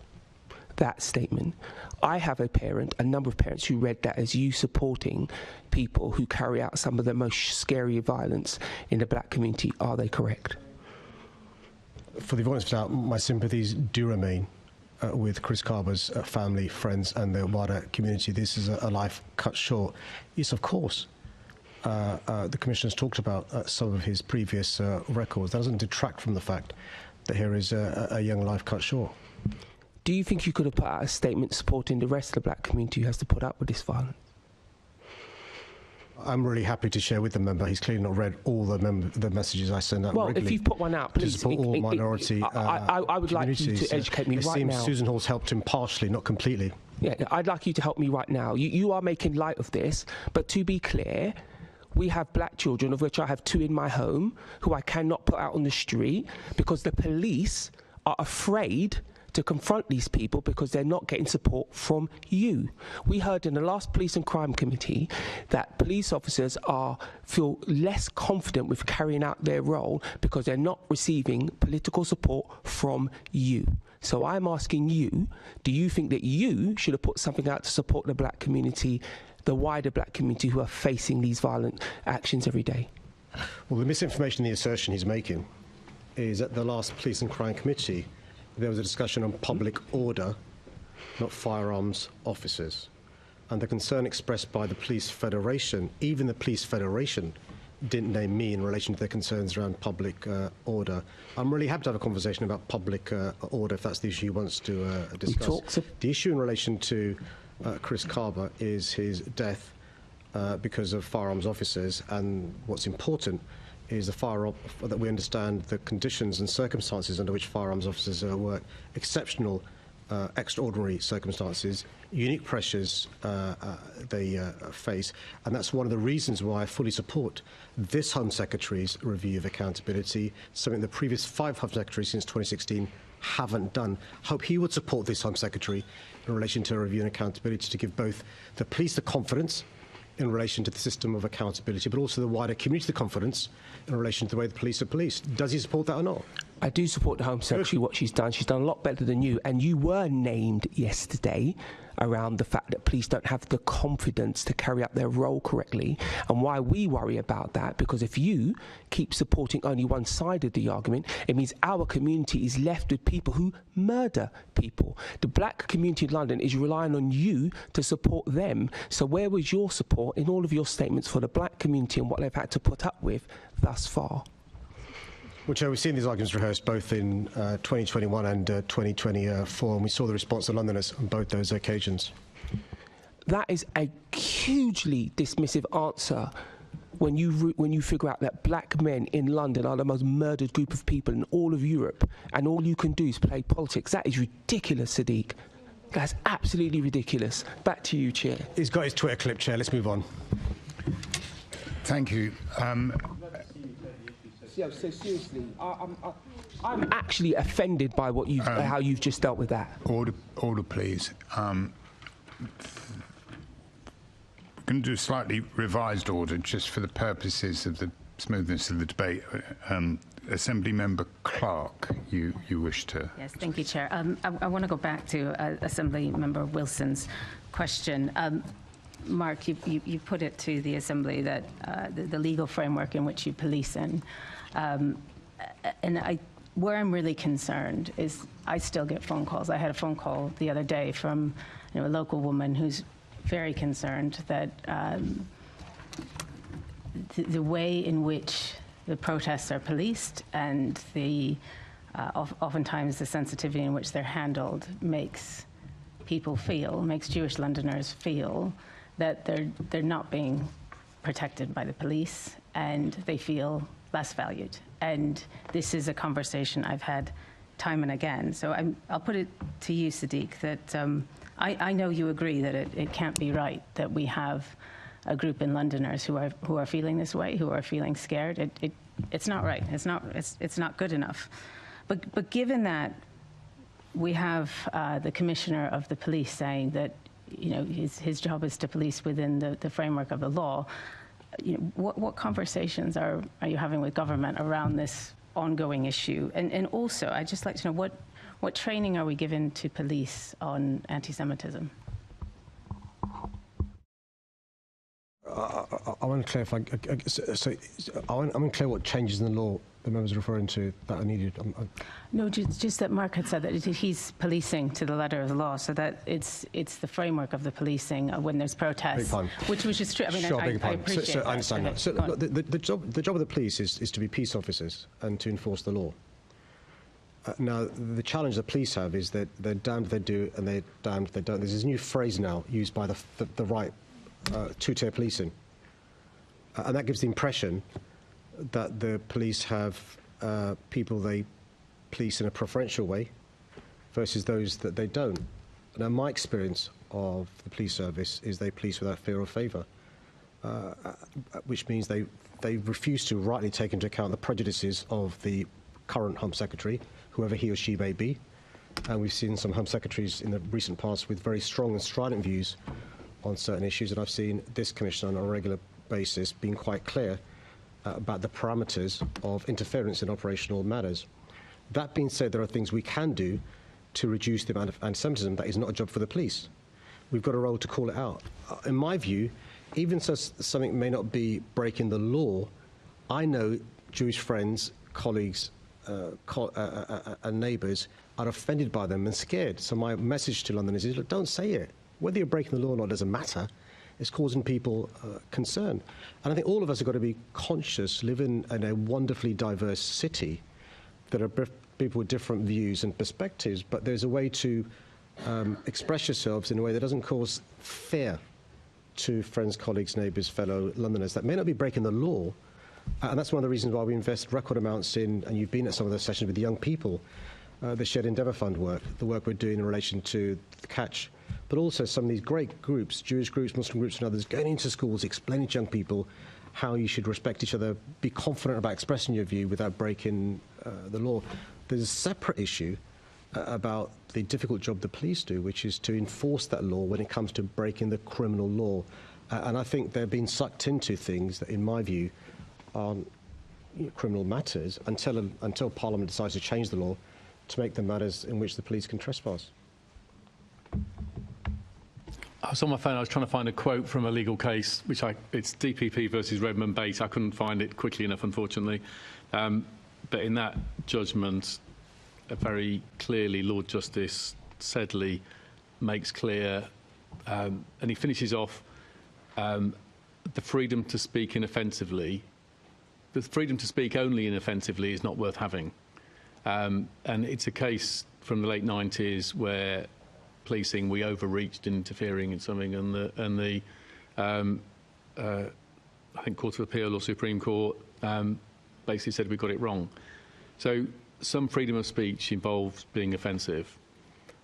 Basically, our law is created to say it only becomes illegal when it starts to create a risk of violence. Sometimes that's phrased through example in hate crime legislation, so it's threatening or abusive, as an example of that, which probably builds on long sort of term common law principles and the breach of the peace idea. So once you recognise that, some of this will be offensive. Now, I'm not saying that I like that. That's the balance that Parliament's found, and I'm not going to criticise that. That's a balance for Parliament. If Parliament wants to reconsider it, it can do, but I'm not saying it needs to, but it can do. But I think the global heat of this situation and the volume of protest is deeply concerning to Jewish and Muslim communities. I've just done a sort of series of events, a handful of events sort of with Jewish community leaders and Muslim community leaders in different parts of London to try and take stock on where we are. And we had really constructive conversations. But I know in both communities there are people who think we're doing a reasonable job and striking the right balance. And in both communities there are people who think we're favouring the other side and not dealing with it properly. I think in this polarised world it's increasingly difficult for the police. So we have a sort of a hard right agenda of two-tier, which suggests that police sort of favour minorities unfairly.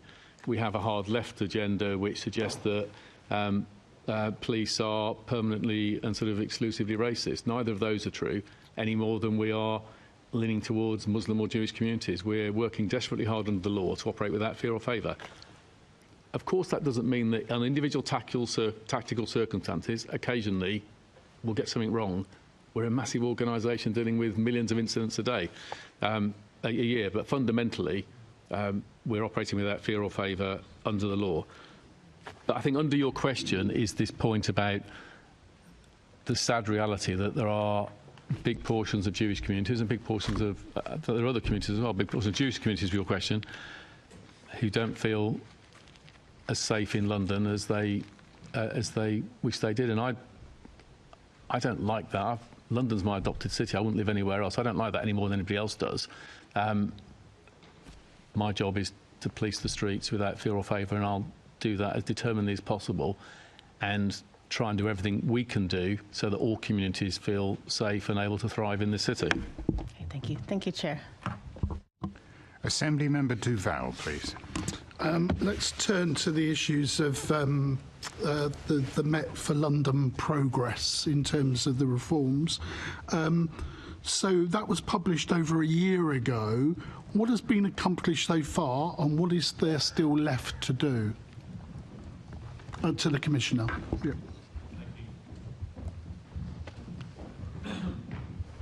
Thank you very much. So I mentioned some performance progress in my opening, and so I said, let's say we've discussed that, and I'll move on to some of the underpinnings and some of the reform work to enable that to happen, because it's not the changes we're making on for their own ends. They're to try and improve the service to London, which, as I say, isn't about me and the Mayor. It's about all of our 45,000 people who want us to be as good as possibly can do. So some of the work that we have done, so I think our neighbourhood policing model is on a much stronger footing than it was a couple of years ago. So people will have seen we've strengthened leadership there with the 32 neighbourhood superintendents.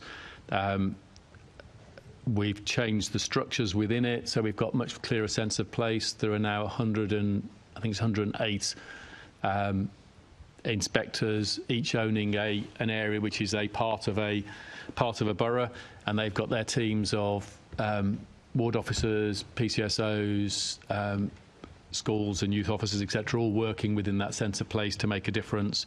And I know that is noticed. That includes some extra PCSOs. I think it's 134 new ones, some extra officers filling in some of the vacancies. And that is starting to pay dividends, and I'm sort of really proud of their leadership as they fight crime and make a difference locally. In the most acute wards, we've taken what's known as the clear hole build approach, so a more determined effort working with local authorities and other partners like the VRU to make a difference in those wards which are most racked by crime in London. And sadly, those are often places where that list of most crime-ridden wards might have been the same 10 or 20 years ago. So the way you make a difference is we bring our organised crime resources to bear to clear out some of the drugs and organised crime that sits underneath it, supporting those neighbourhood teams who hold the ground. And so as clearing and holding is more a police responsibility, holding and building is more a local authority responsibility to create an environment that works for local communities. And we've seen some fantastic. We've got eight areas there, and all of those operations have had big effects. The Mayor mentioned in his opening the sort of progress in the Met Contact Centre. For many years, since about 2017, the Met had been bouncing around in the sort of 50s and 60% in terms of the numbers of 999 calls being answered in 10 seconds, which is nowhere near good enough. And now we're bouncing around high 80s and low 90s, and the team has done outstanding work there. And on top of the volumes, doing a better job at assessing vulnerability and those who need sort of special attention. The work on the victim focus desk, taking 30,000 calls now per month, taking them more quickly. Our sort of determination on that, and the sort of investments that the Mayor mentioned again are there. So community crime fighting is that, and also we've swung a lot of resources to public protection. I'm worried that the message that people might take away from reports like Baroness Casey, etc., is that struggling in areas like rape and domestic abuse and child abuse was maybe taken by some to mean that our officers didn't care. They really do. They were absolutely exhausted by being overstretched. Caseloads of 30 or 40. You can't deal with that many cases at once, so of course the service quality drops. So the swinging of resources to get caseloads down in the sort of 10 to 20 range has made a lot of progress, and that's, for example, our rape detection rate has doubled, and we've gone from sort of amongst the worst in the country to amongst the best, as an example. So we're making progress there. So that's the operational end of it. The sort of the culture change has very much two parts to that. Firstly, there's cutting out those that shouldn't be in the organisation. I say repeatedly, we've got tens of thousands of brilliant people for a whole range of reasons, some about leadership, some about cuts. Our vetting and standards approach hasn't been strong enough, which you end up with hundreds who shouldn't be here, and we're sorting that out, and there's been some recent national media on that. So that's the sort of sorting out the small acute problem. But then for everyone else, it's about helping everyone contribute to an inclusive organisation that is able to connect to, represent and understand London, which is such a complex and exciting city. And the third point then about the foundations, I touched in my opening about estates, technology, equipment for officers. You can't succeed if you don't set people up. So all of those, we're making progress. There's a long way to go, though. OK, so are you going to issue a revised timetable and report on that progress, and when will that be due? So I think the most constructive way to approach that now, we've got, as I say, a pretty brutal budget process to work through now. So I think in the first part of the next financial year, we'll be giving an update on this is where we've got to, based on this budget and what we can achieve. These are our sort of reset ambitions. Okay, thank you. Assembly Member McCartney. Hello. I want to just pick up on some of those threads you've made, Commissioner, to my colleague Len Duval, and that's around when allegations of sexual misconduct or domestic violence are made against your own officers. The Casey review found that a very high percentage of those allegations resulted in no further action, and she talked about a boys' club culture where fellow officers would protect other officers, and that the assumption was that public complaints against an officer were tied to a false or malicious intent. So I want to know, what have you done to ensure that women's allegations against serving police officers are treated seriously, independently and with integrity? So this is absolutely critical. It's part of that point I made about a healthy culture. Most of our people are great people. There's a small number we need to be better at identifying and rooting out and preventing joining the organisation. We've completely reset our approach to vetting. We've put more resources into it and put a stronger, tougher policy. Those joining the organisation, those selected as fit at the vetting stage, we've about doubled the number who are being rejected at the vetting stage compared to where it used to be, as an example of cleaning up from the front end. In terms of within the organisation, for me, there's a forward look and there's a backward look. In terms of the forward look, we have been really clear about our commitment to this. I've had women officers say to me that they've sort of noticed the difference. We've had a lot more referrals. We're dealing with more cases. We piloted. I was speaking at the annual Crime Stoppers annual dinner a couple of nights ago, and they run a hotline for us now, which has been taken on by the Police Service nationally, which gives another reporting route in. And so bad behaviour is being dealt with ruthlessly. We've also, recognising mistakes in history, we've looked back at all the allegations of the last 10 years. We've sort of taken the most troubling ones, and all of those, and we've reviewed 700 cases, 119 were reopened for investigation, and those are at varying stages of disposal, but some are leading to different outcomes to previously. And also we're taking a much more robust approach to re-vetting officers. There is a fundamental problem with police regulations. You've heard me say this previously. I'm disappointed that 2 years after asking the Home Secretary for a reset of the regulations on vetting, it still hasn't changed. There is no explicit provision in police regulations that an officer who fails their re-vetting automatically leaves the service. That, you would say that can't be true, but it is, and it is crazy. We have found a route within existing regulations to create a process to do that, but it's sort of legally untested. Tens of officers have left when we've looked back at the history. Actually, you're not fit to be a police officer. Because it's legally untested, the Federation are judicially reviewing us, and I'm deeply concerned that if we lose that judicial review, that will be tens of officers who no one would say are fit to carry a uniform, who might have a right to come back. Thank you. That's really helpful. Thank you, Chair. Thank you. Assembly Member Garrett, please. Morning, Commissioner. So earlier this year, as part of last year's budget setting process, you took the extraordinary step of submitting to the GLA two budgets, Budget A, Budget B.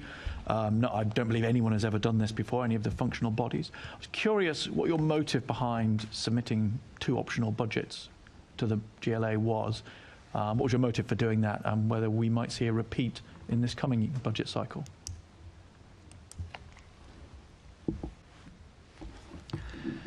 So in terms of our budget preparation, we start off Our budget at this time of the year is based on a set of assumptions.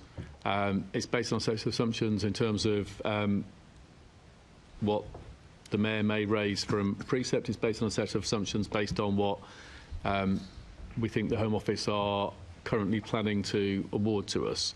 It's based on other assumptions around sort of pay, inflation, as you'd expect. In such parlor circumstances, it seems to us where we're having to make difficult choices, and I say sort of potentially eye-watering cuts to operational services this year, it makes sense to lay out options. At the moment, we've presented one proposal through to MOPAC, and we're working with them on their follow-on submission to the GLA. But I wouldn't rule out presenting different options, because what history shows is that our initial assumptions, it's possible sometimes that the GLA and the Mayor may decide to put more money into policing, or the Home Secretary may decide to put more money into policing. So we might need to sort of show what those options would create in terms of different levels of service. So I think the pressures you've described would be happening in private. The extraordinary step was to present those in public. What was your motive for presenting them in public so that we as the Budget Committee could see two distinct proposals? So I need to be honest with the public of London that sort of this is the settlement, and this is the quality of policing we can provide, and this is where we're challenged in terms of the difficult decisions. And if some of the decisions I fear we're having to make over the next few months come to bear, then there's going to be a lot of raised eyebrows and a lot of concern, and I need to explain the context that forces me to make those decisions. Okay. The difference between them, obviously, not thinking ahead, but thinking back to the year that we're currently in, the difference between those two budgets was about £70 million for the new Met for London plan. So what's missing from the new Met for London plan to reform the police, to tackle all these cultural issues that we want to see tackled? And I think many people would see as, your primary sort of objective, I suppose, for your period as Commissioner to turn that around. What are we missing this year that would have happened with the extra 70-odd million? So my mission isn't just about culture. My mission, so our reform plan has those three strands that I was talking to Len Duval about.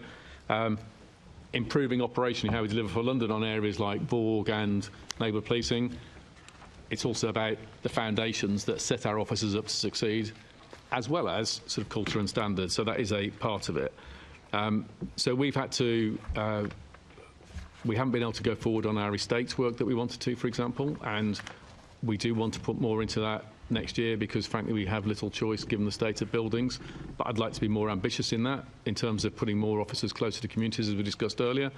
I'd like us to be more ambitious on technology as well. As I've said, we're spending far too little to be a proper modern technology-led organisation that's able to serve the public well, able to be efficient and able to fight organised crime effectively. And we're having to make difficult choices in multiple ways on our reform programme. And those things would all have been improved with the additional, I think it was £72 million that you were asking for in your higher of your two budgets. Yeah, they are. But I mean, we're talking about at the margins of what is possible. We are all of life exists in the margins of what's possible, Commissioner. With respect, but sort of, we need a different conversation about what it takes to police the premier global city.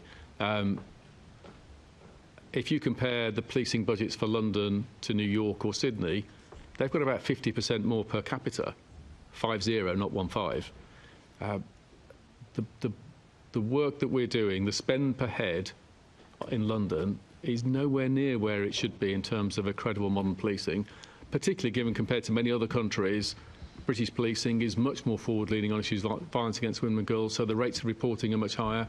So we're setting an expectation to victims, and we're struggling to meet it for the reasons we discussed earlier. So I hope that, regardless of how challenging this year's settlement might be, that the spending review going forward that looks for the 3-year settlements ahead looks at a serious reset on what a credible spend on policing looks like to deliver what the communities of London, and indeed across the rest of the country, deserve. OK, I'll leave it there. Thank you, Chair. Assembly Member Cooper, please. Thank you, Chair. Good morning, Commissioner. I just wanted to ask you about women in the justice system. The Housing Committee is conducting an investigation into this at the moment, and one of the things that we've done is we visited Bronzefield Prison last week. And the chair actually was amongst us, as was I. And one of the issues is about the length of sentences that women are receiving. And in discussion at the prison, it's very obvious that short sentences of less than 6 months are very prevalent. And the view of the people in the prison is that this is really not working. It's incredibly disruptive to families and particularly to children. Is there something that we can do to look at the way that the criminal justice system is working for women? Can it be made more effective in terms of sentencing and rehabilitation? I mean, my job isn't sentencing or rehabilitation, so I'm going to struggle to answer that question. Well, I'm sorry about that. I think clearly a new government has taken over a criminal justice system and prison system that is bursting at the seams. They're doing a sentencing review, they're doing other matters, and I think that's more for those other criminal justice agencies than it is for me. Clearly, I want to be working with a system that deals with women offenders effectively, that has an appropriate balance of sort of punishment and rehabilitation, but that's not my policy area, that's for others. So the new government has actually set up a Women's Justice Board. Do you have any idea what kind of impact that might have in London, on London? So, as I say, you're drifting too far away from my specialist subject. I'm going to struggle to answer that. I'm sorry. Well, I was about to move on to the Mayor, so I'm sure this will be more his specialist subject than yours. The point about the very short sentences, do you have thoughts about how we can make that work more effectively? It's really disruptive to family life, and I don't know whether you've managed to speak to Shabana Mahmood about the Women's Justice Board and have any information that you could share with us? Well, I remember in the noughties, Jean Corsten, the former MP, doing a report in relation to the ineffectiveness of women receiving a short custodial sentence, but also the disproportionate number of women receiving a custodial sentence versus men when you did like-for-like comparisons. And she recommended women's centres, which is one way to address the issue, particularly when you're talking about women who are mums being separated from kids and the consequences that causes in relation to children going into care, in relation to potentially joining criminal gangs later on, and so forth. And often these are, I'm afraid, I'm very sad to say, intergenerational issues as well. I was recently at one of our rough sleeping hubs last week, in fact, with Deputy Mayor Tom Copley and the Deputy Prime Minister. And Tom told a heartbreaking story when he went to Bronzefield a couple of weeks ago, speaking to a woman. He was with us on this visit. Yeah, well, one of the women he spoke to, you may have spoken to her as well, she said actually when she, and the Commissioner will be interested in this, she said that when she leaves prison, she will deliberately not make the appointment with the probation officer so she can breach her licence to go back into prison, because inside prison she's got a roof and she's got a warm meal, whereas outside she'd be sleeping rough. And so this is an issue that demands urgent reform. The Justice Secretary gets it. The challenge she has is the humongous black hole left by the previous lot, £22 billion, and so she's trying to address that issue to free up capacity, but also you'll be aware one of the reasons why she's announced the Women's Justice Board is to look at these issues, and although we've got no statutory responsibility, we'll be feeding to them as well because they affect all of us. So this is why we've been looking at it through the Housing Committee, and we were very pleased that the Deputy Mayor Tom Copley was able to come with us. This revolving door, and also people being told that they've just been going to be released at 5 p.m. on a Friday, and there's literally nothing available. So that's something that we're really looking at closely, and we wondered if there's something here that City Hall can do, working with local authorities, to try and improve the situation. And surely this revolving door makes no sense for anyone. Well, there's reasons for optimism and hope. Firstly, we today are hosting MOPAC, a women's housing post-release from prison event to talk about some of these issues. One of the things that the Deputy Prime Minister announced this week is that she will have a cross-government body looking into this. And why is that important? For the reasons you've alluded to. It affects MOJ. Are they sorting out housing before somebody's released? It affects health before somebody's released from hospital as an inpatient or in A&E. Is that work being done? Think about mental ill health. Think about the Home Office in terms of those with no recourse to public funds. So rather than all these people ending up on the streets, is that work that can be done before to prevent them ending up on the streets? And you've given one example, women's prisons. There are many other examples where actually prevention, early doors, can help. Removal of Section 21 no-fault evictions. And another example, when you speak to those who are sleeping rough on the streets of our great city, how they ended up there. They were given a no-fault eviction by their landlord. They didn't have savings, ended up on the streets or sofa surfing. And it also costs a lot more money. Thank you very much, Mr. Mayor. Thank you, Chair. Assembly Member Baker, please. Thank you, Chair. Morning, Commissioner. Morning, Mr. Mayor. I have a question for both of you on the recent early release scheme and concerns raised by charities working with domestic abuse victims about the potential early release of their abusers. Can I ask what is being done by MOPAC and the MPS to manage this risk to women? The prime role in dealing with the release of prisoners who are on licence is, of course, for the prison service and probation. They take the lead on that. They make whatever decisions, whether people need tags. If they assess cases as particularly high risk and particularly complicated, then they might invoke the MAPA process, where agencies get together and we look at joint risk management processes. That's not realistic or necessary in all cases, but we will always do that. In terms of our response, if there's repeat offending, of course, there may be various prevention orders or non-molestation orders still in being, so it will affect our response. But the lead responsibilities clearly are with prisons and probation in terms of how they manage that and how they handle that process. Of course. So we had a number of cross-agency meetings to discuss this, the London Criminal Justice Board. We've had 3 in total now. In the first tranche, roughly speaking, 200 prisoners were released in London. In the second tranche, roughly speaking, 60 were released in London. Our concern was what you alluded to, the reoffending. And so the key thing is the licence conditions attached to somebody who's released. So if there's a breach of the licence conditions, they can be sent back to prison. The challenge is everyone released was on a GPS tag that the Commissioner referred to. We know from our own piloting of the GPS tag, it can be useful in relation to particularly domestic abuse cases if somebody breaches the licence. When we've done our own GPS tagging, we've had a number of cases where a domestic abuse person with a conviction breaches the licence, stalking and so forth, and is sent back to prison. I've not got the numbers for the 2 tranches, but we will be working with the MOJ to get some numbers to see what impact it's had. Thanks. No, that's appreciated. My understanding is that one of the problems is that both domestic violence isn't a specific offence and has to be sort of, categorised in relation to whatever offence abusers are actually convicted for, but also there's obviously a crossover between perpetrators of abuse and those who commit other violent crimes. So there is a concern of literally working out who these people are who are being released and then are a danger.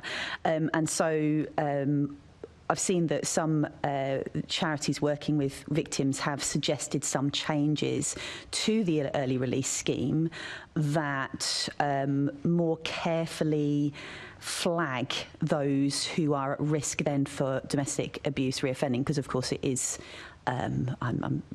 Commissioner know far better than me, but is an offence that is quite likely to, unfortunately, reoffend and escalate.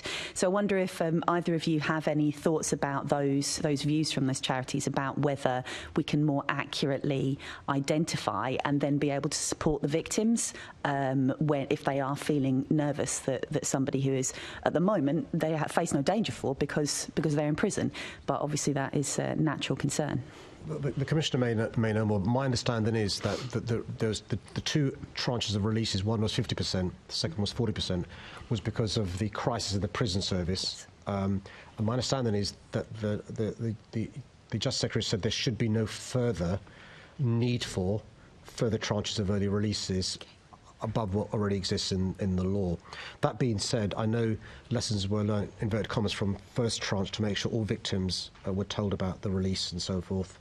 But you're right, some people, are convicted of an offence that doesn't say domestic abuse, but the police and CBS have been innovative in relation to a charge being brought to make sure there's a conviction. And so the question is that picked up when it comes to the right people being released? Fingers crossed there's no need now for any further early releases other than what already exists. But I can make sure your comments are sent to colleagues in the MOJ, both your questions, to make sure those are addressed by the MOJ. That would be much appreciated. Commissioner, do you have anything to add to that? Or? I don't have too much to add. I think the early release scheme that the new government put in place was the least worst option with the situation that they inherited. There has to be a strategic reset in terms of current prisons policy. You either send fewer people to prison and change sentencing policy, or you build more prisons. And sort of it's an inevitable law of mathematics that if you don't do one of those, then we end up back in the same place. In the longer term, hopefully you can divert more offenders away from prison, and that's for government to consider the answers. In terms of the early release scheme, the need to move quickly made it harder for prisons and probation than one would wish, and they were concertinaing a much longer process into an 8-week release plan, and so trying to do all the work in terms of housing, conditions, sort of victim liaison in that window was tougher. But they worked hard on it, and we supported them on some of it as well. OK, thanks very much. Back to you, Chair. Assembly Member Best, please. Thank you. Good morning, Mr Mayor. I want to turn to comments made in recent days by the Independent Office for Police Conduct, IOPC, particularly by Sal Naseem, who led the investigation into Chris Kaba. But to make this clear, I want to try and detach this more from that case and talk about restoring officer confidence going forward. He said it was fed back to us that if we hadn't done it, meaning referring the case for homicide, at that time there would be a level of disorder and things were on a knife edge. This really kind of brought out the level of pressure they were under, and I think officers understandably are considering that there's a risk of influence on because of the wider public context of cases. Now, you said that you were in close touch with the IOPC before and you were pushing for answers. And so I just want you to be clear and take an opportunity constructively to ensure officers know that you would never be pushing a case to not have the full analysis of the facts and to be pushed in a certain way because of the public context. It would be on the basis of the actions of that officer in that particular case. So let me be quite clear. Whether you're the IOPC, whether you are the CPS, whether you are the trial judge, you should not allow public pressure to affect your decision-making. I'm quite clear about that. It's really important that the IPC, the CPS, the judge, and indeed the jury look at the evidence.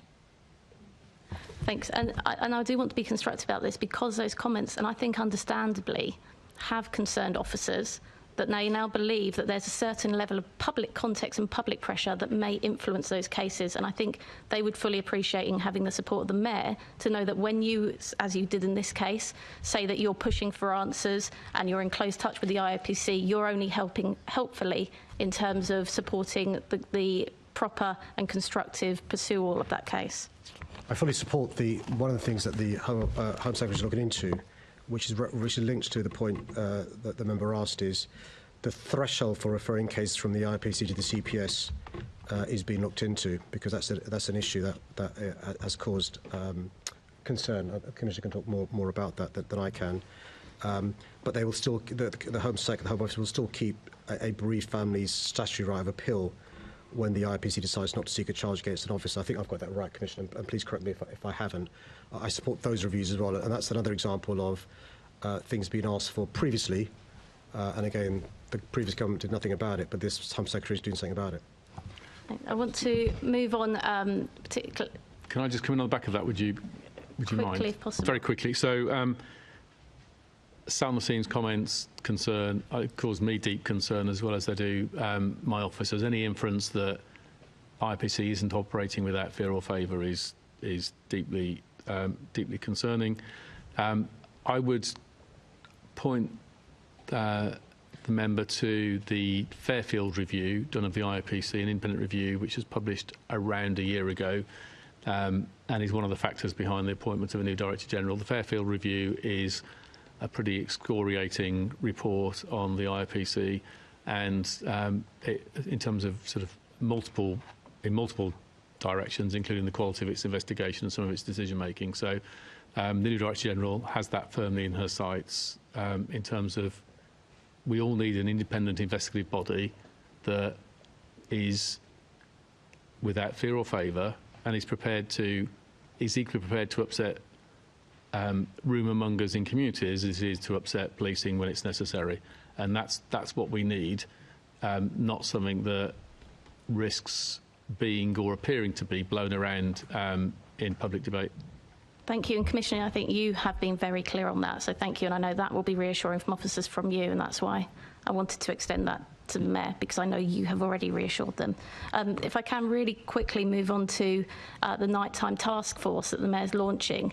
And Commissioner, clearly there's a number of ways in which I think you should be, or the force should be involved in that, but particularly around licensing and resetting that relationship around licensing and making sure that venues feel that you're working with them and that you can work to better outcomes, as opposed to this kind of almost combative approach where venues may feel they have to hide things or they'll be shut down. And resetting that relationship, is that something that you would be willing to work with the Mayor on? And the Mayor, would you be willing to look at the licensing and the relationship between venues and the police as part of that task force? So we're always going to have a little bit of tension in our relationship with licensed premises because we have an enforcement responsibility, and I think that should be a healthy tension. A good licensee, if he or she finds people, using drugs in their, men's toilets, they should be reporting that to us. We do not expect a licensee to be able to reduce that to zero, but we do expect them to have sort of robust policies and approaches to help deal with that. And I think some of the... Sorry, I just would like to see if you would be willing to work to look at those relationships and how you have best practice as part of the task force, just because of time. Well, I'm just not sure that I'm not sure the relationships reflect your characterisation. I think they are constructive, but with some tension because we have an enforcement responsibility. Would you be looking at the licensing and relationship with the police as part of the nighttime task force? I agree with the Commissioner.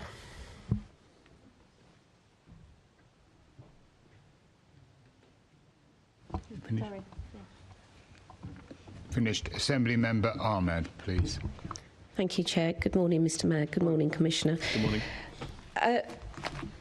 As we know, sadly, since October the 7th last year, and the attacks, there has been a steep rise in London of hate crime, both in terms of anti-Semitism and Islamophobia. And as we've touched on already today, there are concerns that the recent escalation of the conflict in the Middle East will do the same. Could you tell us exactly the steps that you're taking to combat hate crime in London and what you're doing to ensure the safety of all communities? Mr. Mayor, perhaps you'd like to start. Well, firstly, like the Commissioner talks about the atrocious terrorist attack on October the 7th and the conflict in the Middle East, it's been heartbreaking to see the images that we've seen since October the 7th in the Middle East. But unfortunately, like previous examples of tensions in the Middle East, there's an impact here at home. I remember that weekend speaking to the Met Police Service who rang me up. Actually, there was the Deputy Commissioner letting me know within hours of me seeing on TV what happened, the steps the police were taking to reassure communities where they knew there'd be concerns.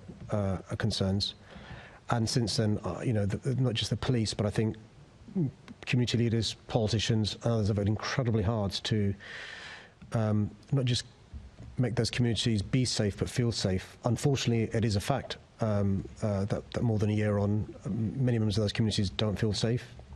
There is a phrase that I've come to learn called heightened fear, which is people, because of the heightened fear, aren't doing stuff they previously do, go shopping, go to the synagogue, wear a hijab and other things, because they're worried by doing so they're easily identifiable as Jewish or in certain circumstances Muslims, and that it should be upsetting for all of us. I also speak to people, and this is, not a criticism of the right to protest. I speak to people who are Jewish who are scared to come into central London on some Saturdays. That is how they are feeling. You can try and rationalise that, but that's how they are feeling, and that should upset all of us. And so, we can't pretend it's been an easy 13 months. It's been incredibly, incredibly difficult. Thank you. Commissioner, would you like to add to that? London's an amazing city. The integration and the sort of trust between communities is fantastic, but these events have really stretched it, haven't they? And we see the policing consequences of that, sadly, are in the last year, the net effect is a 43% increase in anti-Muslim hate crimes and a 102% increase, i.e. doubling in anti-Semitic hate crimes. Obviously, it was much higher at the start and it's degraded, but that's the net effect over the last year, and that's indicative of the extra tension and fear being caused in communities. There's basically two fundamental things we're doing. Think about sort of investigate and protect. So the investigative response, hundreds of arrests and charges for these offences. The protective response, we are putting, and we have consistently over the last year, putting more patrols around sort of mosques, synagogues, schools, etc., more attention in particular areas, constantly trying to show that reassurance and that presence. And I've had a lot of positive comments from communities who see that and recognise that's what we're trying to do. We can keep pushing ourselves to do the best job we can do for those communities, but with the driving factors outside the communities and the upset and anguish that's causing, that's not all in our gift, but we will keep working on this because we all want to live in a city where everyone feels equally able to thrive. Thank you, and I think that's a good sentiment to end on. Thank you, Chair. Thank you. Assembly Member Roberts, please. Thank you. Mr Mayor, in February of this year, you claimed in relation to funding of the Met Police that the reality is that the government continues to chronically underfund policing in London. Following the budget, is it still the case that the government is chronically underfunding policing in London? Like the Commissioner said, that the real prize is the spending review in relation to a 3-year settlement. We'll have a better idea after that spending review in relation to whether we're being chronically underfunded. The budget announcement was in relation to the money the Home Office receives, and we'll soon discover in December how much of that money comes to the Met Police Service. I don't think in one budget you're going to overturn 14 years of austerity. What you can hope in a spending review in spring is starting to see the road to recovery. That being said, we're not going to make back £1.2 billion in one budget or one CSR, but it's really important for me to echo the points the Commissioner has said.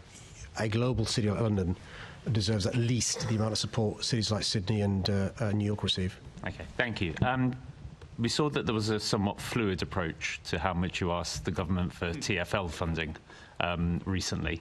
So you're going to congratulate us for almost doubling the amount of money TfL received this year versus last year. And let's not even talk about the Tory Lib Dem coalition. This is my time. Can you give an assurance that you won't be similarly fluid with your request for funding for the Met Police? I will be doing somersaults. I'll learn how to do them if we receive almost double the funding for the Met Police Service that I secured for TfL come next year. Thank you. Just turning to the report which we heard yesterday regarding public order policing. We heard that there's now let me just bring up the figures because they are quite stark. I think 71% of police officers in the Federation report said that their personal morale was either low or very low. And that they also thought that 96% of morale across the force in general was either low or very low. Is it an attractive proposition to become a police officer in London at this time? The Commissioner can talk more to this because he's done a lot of work in relation to this, in relation to both recruitment and retention. But actually, when I speak to colleagues across the country, and you refer to the national figure, it's a problem across the country in relation to not just the police service, but the public sector generally. One of the issues that we've had to do in London is in relation to public order is the number of days council rest days. Now, at some stage that catches up if you're, in relation to time you can't take off, but also if you've got family as well. And that's not even talking about the challenges in relation to firearms and other officers. But I think nationwide there is a big challenge in relation to morale of our police, and it's only right to reference the morale issues in relation to all sorts of other public sector as well. But it's fair to say, isn't it, that 71% of personal low morale in London. It's 59% across the rest of the country. Well, it depends if you're comparing like for like. It's comparable forces, which is the comparison that we like to use in London, Greater Manchester, West Midlands, versus other forces. There are some forces the size of less than a borough team. So it's comparing like for like. Rural is different from urban. Global city is different from other cities across London. So it's like for like. That's really important. Okay. New York City being good examples. What is it that you're personally going to do? I know that you've got the change programme going on. What's it you're personally going to do to make becoming a police officer in London the more attractive proposition for new recruits? There's a huge amount of work we are already doing with the police service in relation to how we recruit. The type of adverts we put out is a simple example. The communities we recruit from. The vetting we do in advance of people joining the police service. The message we send from those who work with the police about the privilege and joy it is to be part of the change by joining the police service. The other thing that Sir Mark and his team has worked on very importantly is once we've got somebody in, how we support them to stay a police officer. The issue of retention. Sir Mark probably has a better grip of any commissioner in the past about why police officers are leaving, what are the reasons for leaving, what we can do to stop that. There's a natural churn. There's always been in relation to officers resigning, retiring, transferring and so forth. The issue is to make sure we can reduce that where possible and where realistic. One of the things that we've noticed, and it's the same, by the way, in other professions, is the first 4 years are crucial. So if you can bed them in for the first few years, they will stay. A fact of life in the 2020s is nobody anymore has a 30-year career. Very few people do. That includes the police service. So in the past, you'd have somebody being a bobby their entire life. That is not the case now, and so one of the challenges we have is how we turn that into an opportunity. The great thing about the Met Police Service is we're so huge. Within the Met Police Service, you can have 3 or 4 different careers and stay in the Met Police Service. And one of the things Sir Mark and his team are looking into is how we can take advantage of the size of the Met Police Service to keep somebody within the family.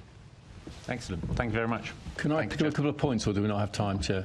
I'm afraid we don't. Oh, go on. That question. I do apologise. I'm sorry.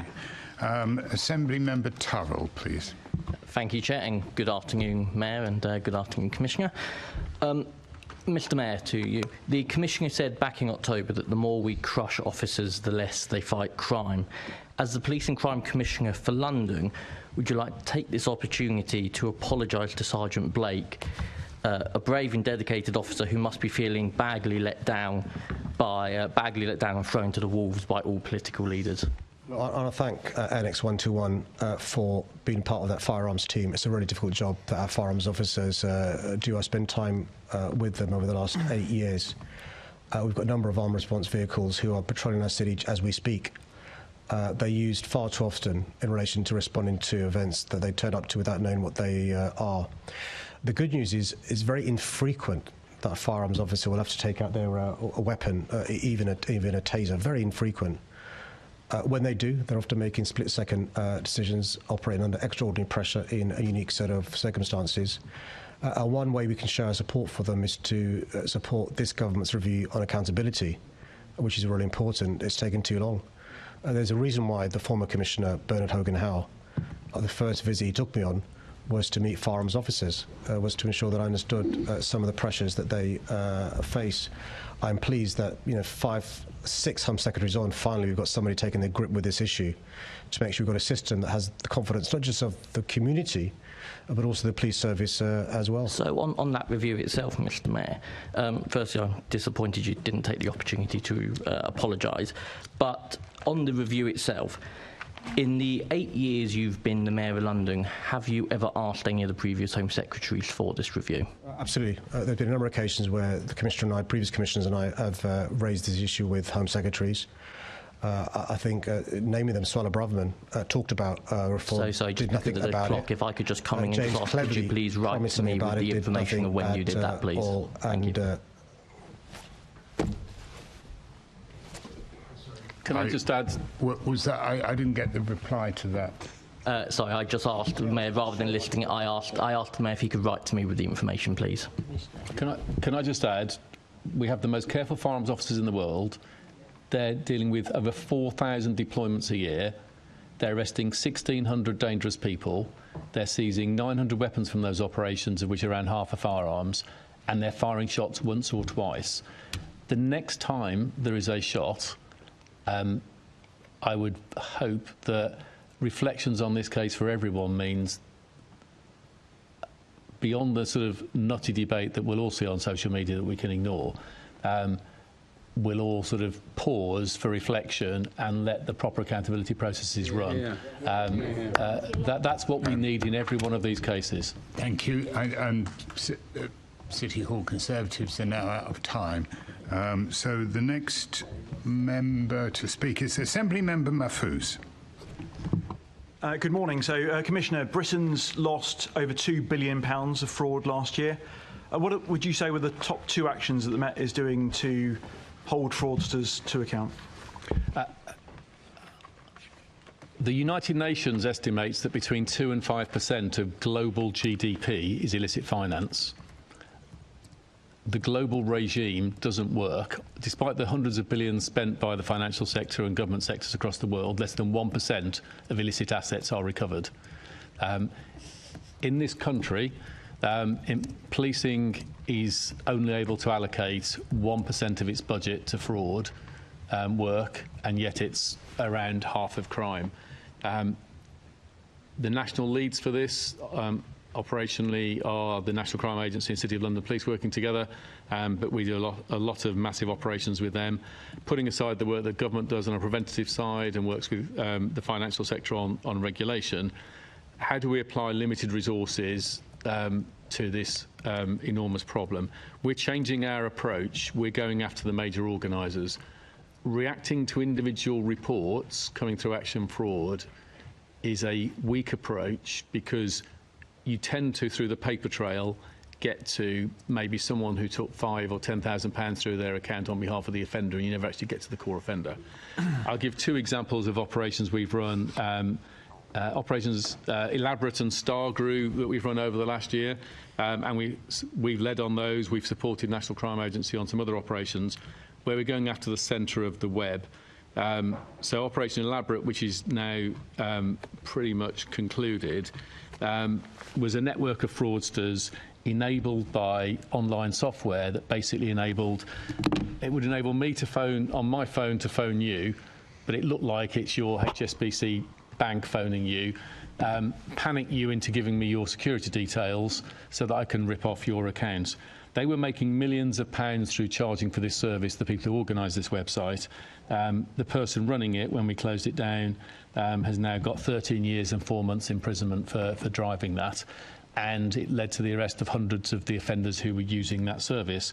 At one stage, they were using this online sort of fraud enabler software was enabling 20 people every minute of the day being contacted by scammers.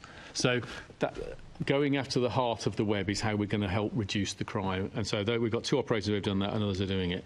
But it says the scale of it, it's a much wider problem in terms of a whole reset in the approach for government and the financial sector. Thank you very much, Commissioner. So, Mayor, you've heard there, and obviously Barclays Bank have also said that more than 70% of fraud starts with contact through the main tech platforms. We've talked about the tech platforms before. What would you like to see from government to help tackle this? And what are you doing to support victims of fraudsters in London? Just to avoid any misunderstanding, the Commissioner himself isn't using his phone to commit fraud. He was given an example of what the gangs are doing. So the City of London nationally are the lead police force when it comes to fraud, and we work really closely with them. They've got a bespoke team that work really closely with, not just the Commissioner, we work really closely with them as well.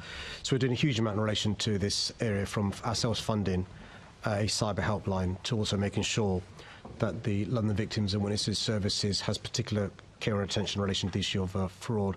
One of the things you can help us is just to give people the confidence to report it. Often people are embarrassed You know, not just we know about fraud that takes place face to face, where older people are ripped off by somebody who's going to pretend to concrete their front drive or fix a tile on the roof and rips them off. But the online stuff, people are embarrassed to report it because they can't believe they've been ripped off that way. So confidence to report it is really important. And it's on that point, Mr Mayor, I want to come back to you, Commissioner. So not all fraud and scams obviously happen online. I'm aware of a premises in a major West London retail store, shopping centre, which has countless allegations of mis-selling and scamming customers, mainly targeting young people. What is the Met doing to tackle these types of scams to protect Londoners? If you've got a particular case you want to send me details of and we'll have a look at how that's been followed up on, I'm happy to do that.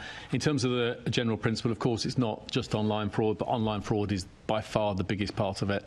Say we have a limited fraud team, they prioritise the cases that have the biggest impact on Londoners and pick up that sort of case quite regularly. Thank you very much, Commissioner. Thank you. Assembly Member Small-Edwards, please. Thank you, Chair. Good afternoon, Mr Mayor. Good afternoon, Commissioner. In September, the new government banned zombie knives and machetes, something that you've called for and the Labour Group called for a number of years. Do you think this will have a material impact in the Met's ability to eradicate the scourge of knife crime and get weapons off our streets? It's a really positive step. I think it's worth reflecting on the change in legislation on gun crime, particularly around the turn of the century. That tightening of legislation over 2 or 3 steps created a very different environment that made it much better for us on enforcement. Making it illegal to possess a firearm and having a sort of 5 years minimum sentence for anybody found with it meant that the large numbers of shootings we saw around that stage, some of which were characterised in the press as yardie gangs, and you remember those sort of suggestions. Criminals became less ready to carry weapons. It gave us better intervention opportunities when people looked to get a weapon to prosecute it. And at the moment, we're at the lowest ever level for lethal barrel discharges. You can't be exactly as prescriptive on knives, of course, because we'll have lots of them in our kitchens. But the extreme weapons you can be. And I think this tightening legislation and sentencing is really important. We've been running some operations recently because it gives us more powers to go after sellers. So we're able to go after, we're using covert tactics to go after the people who are getting tens or hundreds of these weapons internationally and then selling them online and selling them locally. So it is going to have an effect for us. But I think we will see the need for further tightening of the legislation. I know the new government is looking again at the laws, which is very welcome. Thank you. And additionally, assaults on shop workers have seen a concerning spike. What is being done to protect shop workers and crack down on the disorder they cause? We've doubled our sort of detection rates for retail crime over the last year with some of the work we've been doing in London. We've been working with retail, trying to identify the most prolific and dangerous offenders. We've developed an effective system where they're identifying repeat offenders from within their CCTV and giving us the images. We're then using retrospective facial recognition technology to identify who those individuals are and going after the most dangerous people, which is having a positive effect. Thank you. Thank you, Chair. Thank you. Assembly Member Garbett, please. I'd like to ask some questions about disability hate crime. So Inclusion London, the advocacy organisation for deaf and disabled people, recently conducted some research of the experience of deaf and disabled Londoners of hate crime, and they found that half of the victims didn't want police involvement. I've been asking the Met's progress in tackling disableism within the service and haven't been 100% reassured by the response in terms of the deep understanding of the issues and a recognition of the overwhelming evidence from the Casey review about discrimination against disabled officers. So a question from Inclusion London is to the Met Commissioner: would you carry out a root and branch review co-produced with disabled people, deaf and disabled people's organisations and the Disabled Staff Network to ensure that the complex reasons of disability discrimination are addressed as part of an action plan? Sorry, I had to read that to get that question right. I'm not sure. We need another review. Sort of permanent reviews isn't the way to tackle this. We've published a culture plan which is about everyone feeling included and able to succeed in the Met. And the part of that is most emphasised, for very good reason based on the data, is the race action plan. So we're working on cultural issues affecting misogyny, racism, ableism, etc., across the organisation. And we're also, focusing our efforts to some degree on race, and we'll continue to do that. So do you have a specific plan for tackling disableism? Because when I asked for a plan, there was just a list of kind of actions that were taking place, things that included things like dyslexia assessments and things. It just seemed like a bit of a disparate list of actions rather than a deep understanding of the issues. And, you know, what's coming from the Inclusion London is they'd be really willing to work with you as disabled people in their organisations to really understand, you know, and address things like why victims don't want police involvement, which we all know would be helpful. So as you say, the team have an action plan already. It may not be written up under the formal strategy, but they have an action plan. We want to be an organisation where everyone who's able to contribute can and is enabled to do so. And in all of our work in terms of developing these plans, we involve people with lived experience. So whilst I don't know whether we've worked with that group, we will have worked with disabled officers and staff within the organisation and people from outside who have expertise. It would be really great if maybe you could, or one of your officers could connect with them to see the specific issues they've got, and if there's a point for them to be involved in maybe a review or just being included, because I feel that they've got really valuable experience of what they're hearing from deaf and disabled Londoners. I'll take that away, but I'm not going to make a promise, because there are thousands of organisations who will want to work with us on different subjects, and I know we're working with people from the community. I can always take it away and check that it's properly representative, but I'm not going to make a promise. That would be brilliant. And in my last minute, Mr Mayor, I just want to quickly ask you about the Vagrancy Act. I previously asked a question and found that 175 people had been arrested by the Met under the Vagrancy Act after the last government said they'd remove it from April 2020. And I just wondered if you've had any conversations with this current government about this act, because you did say that you think criminalising people in destitution isn't a good thing. No, I've not raised the particular issues of the Vagrancy Act with the government, but I'm happy to take this away and look at the particular issues that Great. I need to pick up the inference from that. So we are not interested in policing homelessness or destitution, and we don't do that. However, there are gangs that do organised robbery and sort of intimidatory, what's something that's presented as begging, but it's more intimidatory and violent, and sometimes the Vagrancy Act has useful powers for that. So we deal with the criminal end.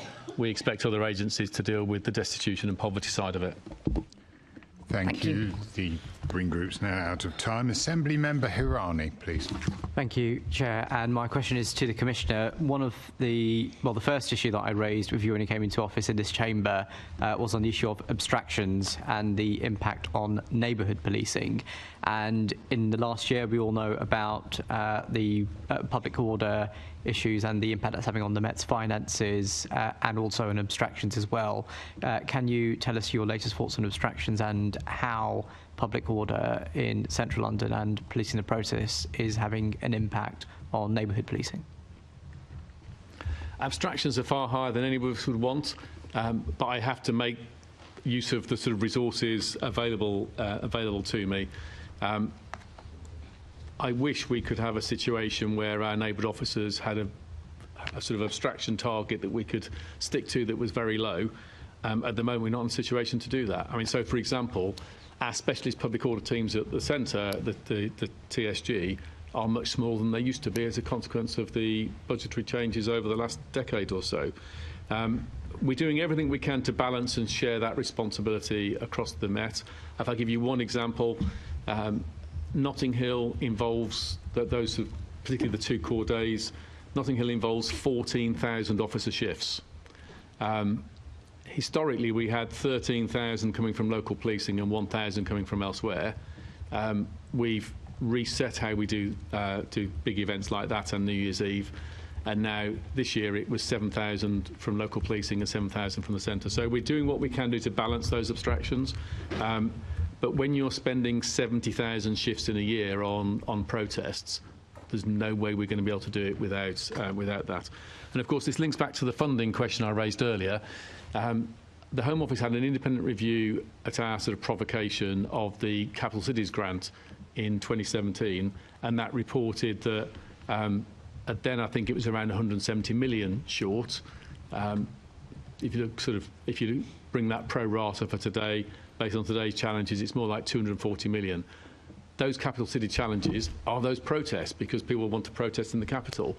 That 240 million of funding that isn't coming from government is effectively coming from community policing, and that is deeply disappointing to all of us. But I have to police the challenges I've got with the resources I've got. Thank you. And a key measure for you to turn around the trust and confidence issues that we are experiencing with local communities, I think many of the solutions lie through neighbourhood policing, having officers engaging with local communities in local areas. The turnaround plan, when published, was a 23 to 25 plan, so we're effectively halfway through. What progress is being made, particularly focusing on the neighbourhood policing aspects of the turnaround plan? So the turnaround plan was a draft of what became the new Met for London plan. So I think I've answered the question earlier in terms of progress around sort of community crime fighting, around culture and standards, and also around the enabling foundations. And we were talking earlier, as we work through this year's budget, we'll sort of publish some sort of reset document, I'm not sure in what form, early in the new financial year. Okay, look forward to the new document. Thank you, Chair. Thank you. Assembly Member McCartney, please. Thank you, Chair. My question is for the Commissioner.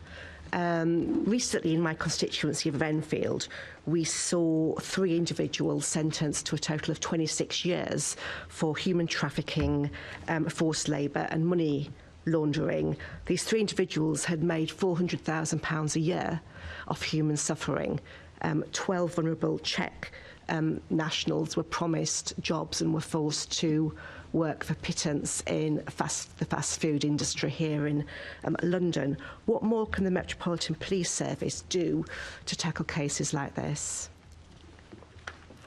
Human trafficking is deeply concerning, and modern day slavery. That is one example. I've got another one here that I can't find my place now on my notes. So we've got, I think I remember from the numbers, about 40 live cases at the moment in terms of human trafficking type cases across London. We're constantly looking out for the signs of exploitation. And of course, our exploitation cases range from criminal gangs like the 667 gang exploiting sort of teenage boys, all the way through to sort of international organised crime gangs exploiting sort of men and women as sort of forced labour and having them live in squalid accommodation.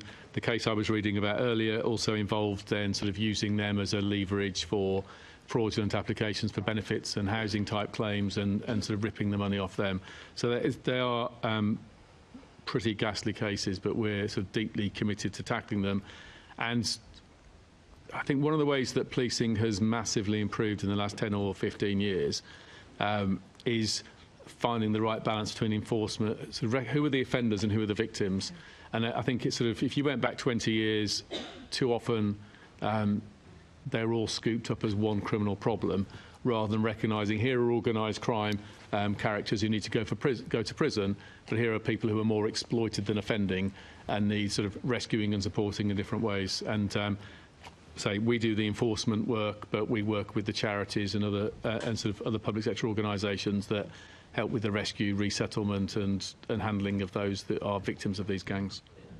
Thank you. And can I just ask you, how has your collaboration with partners such as Justice and Care, who do important work in victim support, been a positive step in helping you with these cases?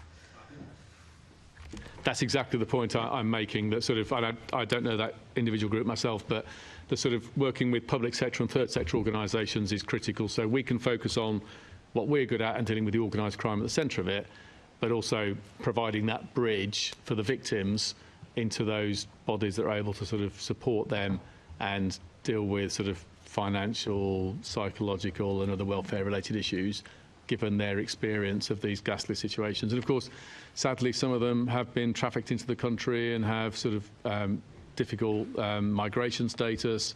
They've been promised jobs here and have been forced into prostitution or sort of pretty much working as slave maybe in sort of cannabis factories. And the complex issues there need those agencies' support. Thank you. Thank you, Chair. Thank you. There being no other questions. One moment, where am I? Yeah, there being no other questions, we've now reached the end of our question and answer session. Thank you for the guests for answering our questions today, and you're free to leave the chamber. Thank you.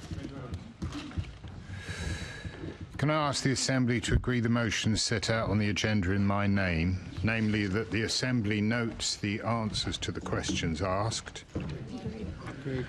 Well, I would like to propose that the Assembly now adjourn. Do I need to extend before? Oh, yes, we'll extend before. Before we do that, will the Assembly agree to suspend Standing Order 2.9a in accordance with the provisions of Standing Order 1.1h in order to allow the remaining business of the agenda to be completed? I would like to propose that the Assembly now adjourns for 45 minutes and return at 1... What does it make it? 1:15? No, 1:12. Should we say 1:12? No, say 1:15. Okay, 1:15. Come quick. 1:15. Okay, you're done. I feel like an auctioneer now. Assembly members are in agreement. Done. To the highest bidder.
Thank you, members.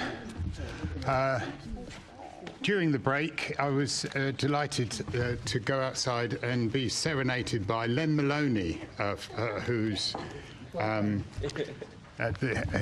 was singing in the East End Trades Guild band, as far as I could see, and I managed to talk to him and some of the people there.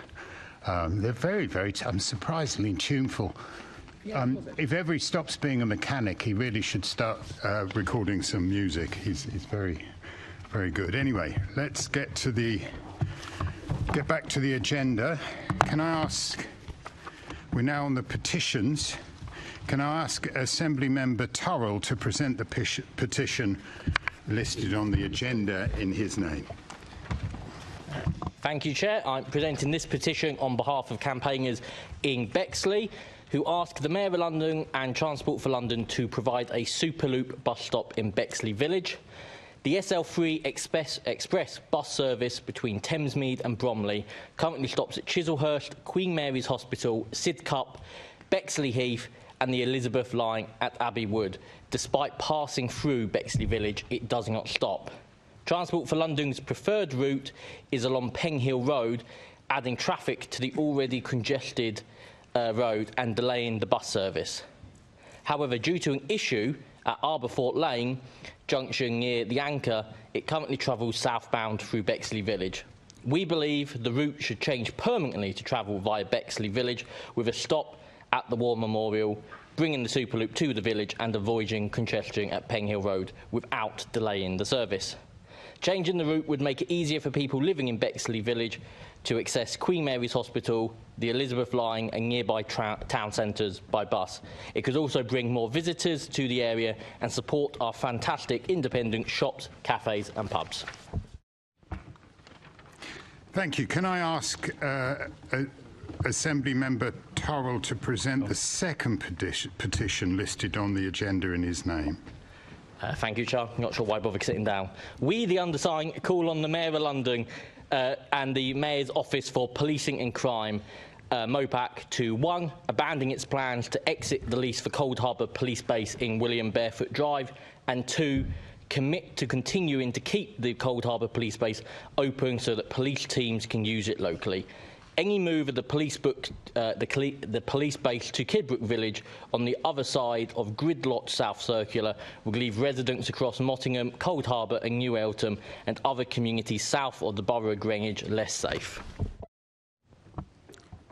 Thank you. Can I ask Assembly Member Polanski to present the petition listed on the agenda in his name? Thank you, Chair. We implore the Department for Education, Mayor of London and Waltham Forest Council to reconsider the proposed development and prioritise the realisation of East London Waterworks Park. This moment is about more than a plot of land. It's about choosing a sustainable, inclusive future and leaving a lasting legacy that prioritises the health of our community and the planet. Thank you. Can I ask Assembly Member Russell to present the petition listed on the agenda in her name? Thank you very much, Chair. Now, this petition is presented on behalf of campaigners in Tower Hamlets, one of whom is in the audience today. They have 3,548 signatures as of 12:48 this afternoon. And the prayer of the petition is as follows. We call on the Mayor of London to stand up for the majority of Londoners and residents of Tower Hamlets and prevent Tower Hamlets Council from removing the low-traffic neighbourhoods in Bethnal Green and Shoreditch, if necessary, by using the legal powers available to him. These low-traffic neighbourhoods are vital for safer streets, cleaner air and achieving London's transport goals. Thank you. Can I ask the Assembly to agree to refer the petitions to the Mayor for a response? Thank you. Thank you. Can we note the responses received to petitions presented at the 5th of September, 6th of July and 7th of December meetings at the London Assembly, sorry, September 2024, July 2023, and December 2023 London Assembly plenary meetings. Can we accept those responses? Sorry about that. In accordance with Standing Order 4.2a and following discussions with Assembly party groups, I've agreed to vary the time limits for speeches for the remainder of this meeting, so that the mover of a motion or amendment may speak for up to 3 minutes, the seconder of a motion or amendment may speak for up to 2 minutes, and any other speeches may last for up to 2 minutes. All seems reasonable, bearing in mind we have so many motions in front of us today. Do I need your agreement on that? I don't, actually. No. I have supreme power with regard to that, so that's wonderful. Very sensible. Can we now move to the first motion, which is in the name of Assembly Member Russell? Thank you, Chair. And this motion comes after we have just earlier today recognised the many people lost on our roads this year with a minute of silence, with the Mayor and the Metropolitan Commissioner in attendance as well, which is a really important part of the whole thing. This week, another 2 families will have received the devastating news that their loved one has been killed on a London road. Behind each telephone call, each police visit, lies a tragedy that ripples through our communities. 95 lives were lost on London's roads last year. That's nearly 2 deaths every week. 95 empty chairs at family dinner tables, 95 futures cut short. Beyond these official numbers, several more deaths go unrecorded, lost in a process of statistical correctness that doesn't record deaths on private land, such as in bus stations. It is important that we recognise all traffic deaths, not just those that happen on the road. Later this month, on World Day of Remembrance for Road Traffic Victims, let's also think of the nearly 4,000 people who survived violence on our roads this year, but still came away seriously injured. Imagine if every day half of us in this room were suddenly faced with months of rehabilitation, years of recovery, or even a lifetime of permanent disability. That's the scale of injury happening on London's roads. Road danger is a policy failure, not an inevitability. And that's why this motion calls for every collision to be treated with forensic precision, just as every rail accident is investigated, so lessons can be learned. And surely we owe the same duty of care to those Londoners who are killed and seriously injured on our roads as those people who are killed and injured on our railways. Every delay in the Mayor and TfL achieving the goal of Vision Zero should be measured in days and weeks, not in days or weeks behind a schedule, but in lives altered and families broken. Colleagues, I hope you will support this motion today. Assembly Member Mahfouz to second, please. Thank you, Chair. It's always horrific to lose a loved one in any circumstance, but in an avoidable road collision, it's got to be unimaginably heart-wrenching. You say goodbye to your mum, your dad, sibling or child in the morning, expecting them to come home that evening. But then you get the phone call or you get a visit from the police to let you know they won't be coming home. Last year, sadly, 120 people's families mourn the loss of their loved ones in London. And today we remember every single one of them and commemorate their lives. These 120 deaths were avoidable. The first campaign I led as a teenager, the one that got me into politics, was to make our streets safer. And I've been campaigning and achieved improvements around Ealing to make those streets safer ever since. So I want to share Assemblymember Russell's comments by expressing our thanks to all of the organisations named in the motion that work tirelessly to reduce road deaths and serious injuries on our roads. as well as those who, importantly, working to support those families who are left behind, reeling. I also want to thank the incredibly difficult work that is carried out by our emergency services in road traffic collisions, trying to save lives, and of course in their work trying to prevent these incidents from happening in the first place. As I said earlier, these deaths, and indeed those injuries that Assembly Member Russell talked about, and those serious injuries that also happen, are avoidable. Fortunately, TfL and the Mayor are clear that we wish to achieve net zero and on no deaths on our roads by 2041. So Assembly, for all of those who have lost their lives on our roads, for those who have been injured, and for their families, let's redouble our efforts to achieve Vision Zero. Let us pass this motion to ask the Mayor to bring forward a second updated Vision Zero action plan. Thank you. Assembly Member Bukhari, please.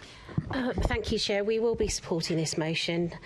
I met with Sarah Hope, MBE, last month, and she's an ardent campaigner who's tirelessly worked on behalf of victims of accidents of TfL services since her own experience of a road traffic accident in 2017 in which she lost her mother. She and her 2-year-old daughter were left with life-changing injuries.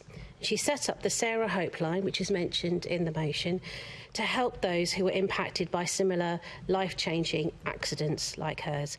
And I know that TfL are aware of this strategy that prevents deaths and injuries. In fact, I met the team yesterday to try and find solutions to end accidents outside Highgate Station. They published the bus safety strategy recently, and on the front page it says, delivering a safe bus network in London with no one killed on or by a bus by 2030 and no one killed or seriously injured on or by a bus by 2041. But we must have more ambition than this, surely. TfL states that the strategy that buses are the safest way to travel on London's roads, but that larger vehicles such as buses present the greater road danger risk to people walking, cycling and riding motorcycles. Now, we need to support this motion and push the Mayor to ensure that he exhausts all avenues to make sure that we accelerate the reduction in the number of people killed on London's roads, because we simply must have no more deaths. Thank you. Assembly Member Russell, would you like to sum up? Just very, very briefly, I just want to thank Assembly Member Mahfouz for seconding the motion and for sharing that you've been campaigning on road danger for so long. There are many of us who do this, and many of us have personal reasons for doing so. And thank you for seconding this. And I hope this means this motion is going to pass. Thank you. Before we vote, this is an altered version of the motion. Yes, absolutely. I was told I was going to be moving the altered motion, but if I needed to say that at the beginning, I'm sorry. No, that's okay. I'm saying it now. Just before the vote, that's just so people know what they're voting for. All those in favour of the motion, please indicate. That's unanimous. That is unanimous. Sorry, apologies, it's not. Abstention. Abstention. We don't count abstentions. It's gone. This is a recorded vote. Yeah. The next motion is in the name of Assembly Member Russell again. If you'd like to introduce that motion. Sorry, everyone. I will be brief.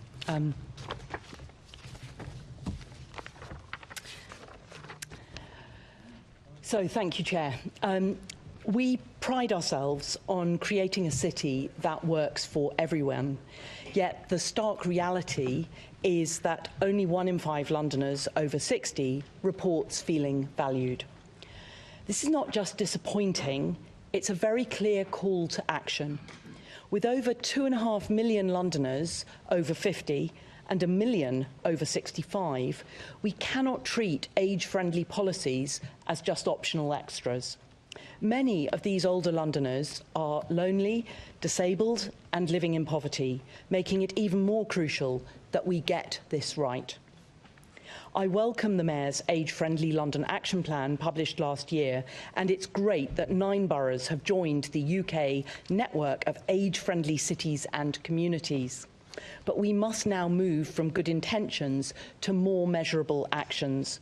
At its core, this motion is simply asking the Mayor to put age-friendly considerations at the centre of GLA policy delivery, to involve older Londoners in review, and to report on actions and progress regularly. Now, from the new Mayoral Development Corporation at Oxford Street to the latest investment in toilets along the Tube, each of these critical projects should see age-friendly policies as central in their planning. Chair, making London truly age-friendly isn't just about doing what's right for older people. It's about creating a city that works better for everyone. I urge members to support this motion and thank Age UK London for their advocacy and Assembly Member Bakari for seconding. And I hope you'll support it. Assembly Member Bakari to second. Thank you, and thank you, Assembly Member Russell, for asking me to second this. You're absolutely right. It completely saddens me that 1 in 5 Londoners over 60 believe that they're not valued. According to the Age UK research. Now, as the fastest growing demographic in our city, that must change. This motion compels the Mayor to truly value older Londoners by trusting them to scrutinise his work. Now, a year ago, the Mayor made the pledge that London would become age-friendly, but we have had little idea of the progress that he's made against these plans. The motion calls on him to be open and transparent, delivering regular updates on his work and progress. The work of the GLA Group, Transport, Policing, Housing, touches every part of older Londoners' lives. And like the Liberal Democrats have recently called for via a diversity champion for London, older Londoners can and should be involved with decision-making in the capital across the GLA Group.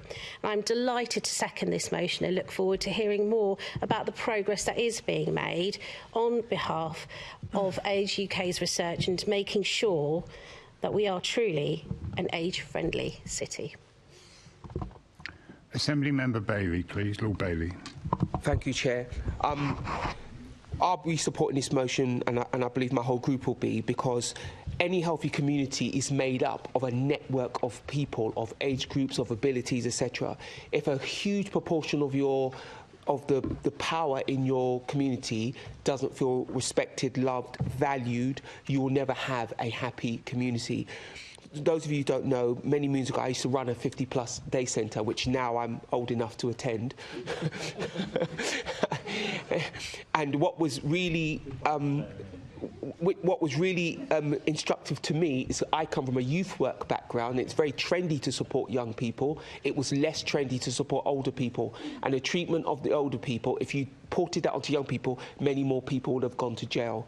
And the most important thing that happened in that work for me personally and my wider community, those older people were of great value to those younger people. Much of the social power, social uplift in your community is held by older people, and if they are not involved in the decisions that make this city, not only do we lose respect for them, but most importantly, this is something that needs to be done for all of us, not just for them. So this, I really, really welcome. Assembly Member Russell to sum up, please. Just very briefly, I do hope everyone will be able to support the motion. I witnessed an older woman fall off a bus just a couple of weeks ago and helped her get up afterwards, and the bus drove off. And she said to me, I feel like people don't really care about older people in our city, and it's for people like her that it's really important that we take this motion seriously, and obviously also on behalf of the Age UK campaigners who do so much to advocate for older people in our city. Thank you. Can I see all those in favour of the motion please indicate? That looks unanimous to me. Yes, well done. Next motion is in the name of Assembly Member Baker. Thanks, Chair. So, rental dockless e-bikes. These days, when I talk to people out and about in London, it's probably one of the top things that comes up as a complaint when I tell them what I do. And on the face of it, it's a really positive contribution to active travel and a really convenient option for Londoners. But on the downside, discarded and inappropriately parked dockless e-bikes have become a menace, frankly, particularly in areas of high usage, and particularly for Londoners who might find it difficult to manoeuvre around one that's just been ditched on the pavement, particularly how heavy they are. So the operating model sold by the operators of these rental e-bikes of convenience at all costs is obviously going to impact others if it's not properly managed. As basically users are encouraged to feel that they can just leave the bike wherever suits them once they're done. And the problem is, of course, that there's simply not enough adequate powers at a London-wide or borough level at the moment to appropriately manage so that we can get the benefits but start to eradicate the negative impacts. And we've seen recently that these large private operators can start to behave in a pretty ruthless manner when faced with boroughs seeking to manage the impact on behalf of their residents. So this motion proposes that the Assembly and the Mayor support a sensible proposal that the government brings forward as soon as reasonably possible, regulation that allows strategic transport authorities, so TfL, and local councils to work together to manage the numbers and location of dockless e-bikes and allow then also us access to information that helps plan our transport system to the benefit of all Londoners. And the upcoming English devolution bill has been identified as a suitable bill. And the motion also asks the Mayor updates us on his work with London councils to support the creation of a pan-London framework for the operators and write to the two main operators, asking them, frankly, to play a bit more nicely. So hopefully the Assembly can support this motion, especially as I suspect most, if not all of you, are getting your ears bent on the subject as well, and we can move together towards a sensible regulation of rental dockless e-bikes. Thank you. Assembly Member Bakari to second. Thank you, and thank you, Assembly Member Baker, for asking me to second the motion. Micromobility is a key tool in combating the climate emergency and achieving our net zero targets. TfL's Cycling Action Plan stated that 2/3 of car trips in London could be made by bike, e-bike and likely e-scooters in 20 minutes or less. Now, in order to ensure that these micromobility options remain sustainable, we have to ensure that it remains a viable mode of transport that does not cause significant detriment to certain Londoners, specifically those who are suffering from mobility or visual impairment. And you only have to look at the issues highlighted recently in Brent and Westminster to understand that this is a serious issue here and it does need regulation. With tens of thousands of e-bikes in operation across the capital, there is a need for regulation to be London-wide. We all receive emails, as you said, from residents complaining that these bikes are left blocking streets and walkways, causing distress to parents with buggies, the elderly, the disabled. The only way to solve these issues is for the government to finally step in and legislate, grant TfL the appropriate powers to develop micromobility schemes alongside local boroughs that work for the areas and the residents. So it's for these reasons I'm really proud to be seconding this motion, and I hope you will all support it. Assembly Member Hirani, please. Thank you, Chair. This is probably one of those classic examples where the technology and the facilities move faster than regulation and legislation. And particularly in the London Borough of Brent, it's become a major issue and has hit national news in terms of the response in one of the boroughs that I represent. And it's only by threatening to remove Lime bikes off the street by a certain date, 31st October, which has now passed, that they managed to secure significant wins for residents, including 200 extra parking spaces, a cycling forum with cycling training, and reinvestment from parking fines and bad behaviour from Lime bike users into local net zero schemes as well. So I think I'd like to, at this point, maybe place my thanks on record to the Borough of Brent and particularly the leadership from Councillor Butt and Councillor Sheff, who's the Cabinet member, for their leadership shown on this issue.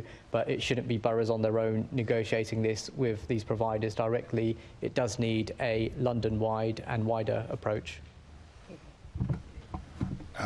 Assembly Member Baker to sum up, I think. No need. All those in favour of the motion, please indicate. And anyone? Unanimous. Looks unanimous. Well done. You get a special prize for that.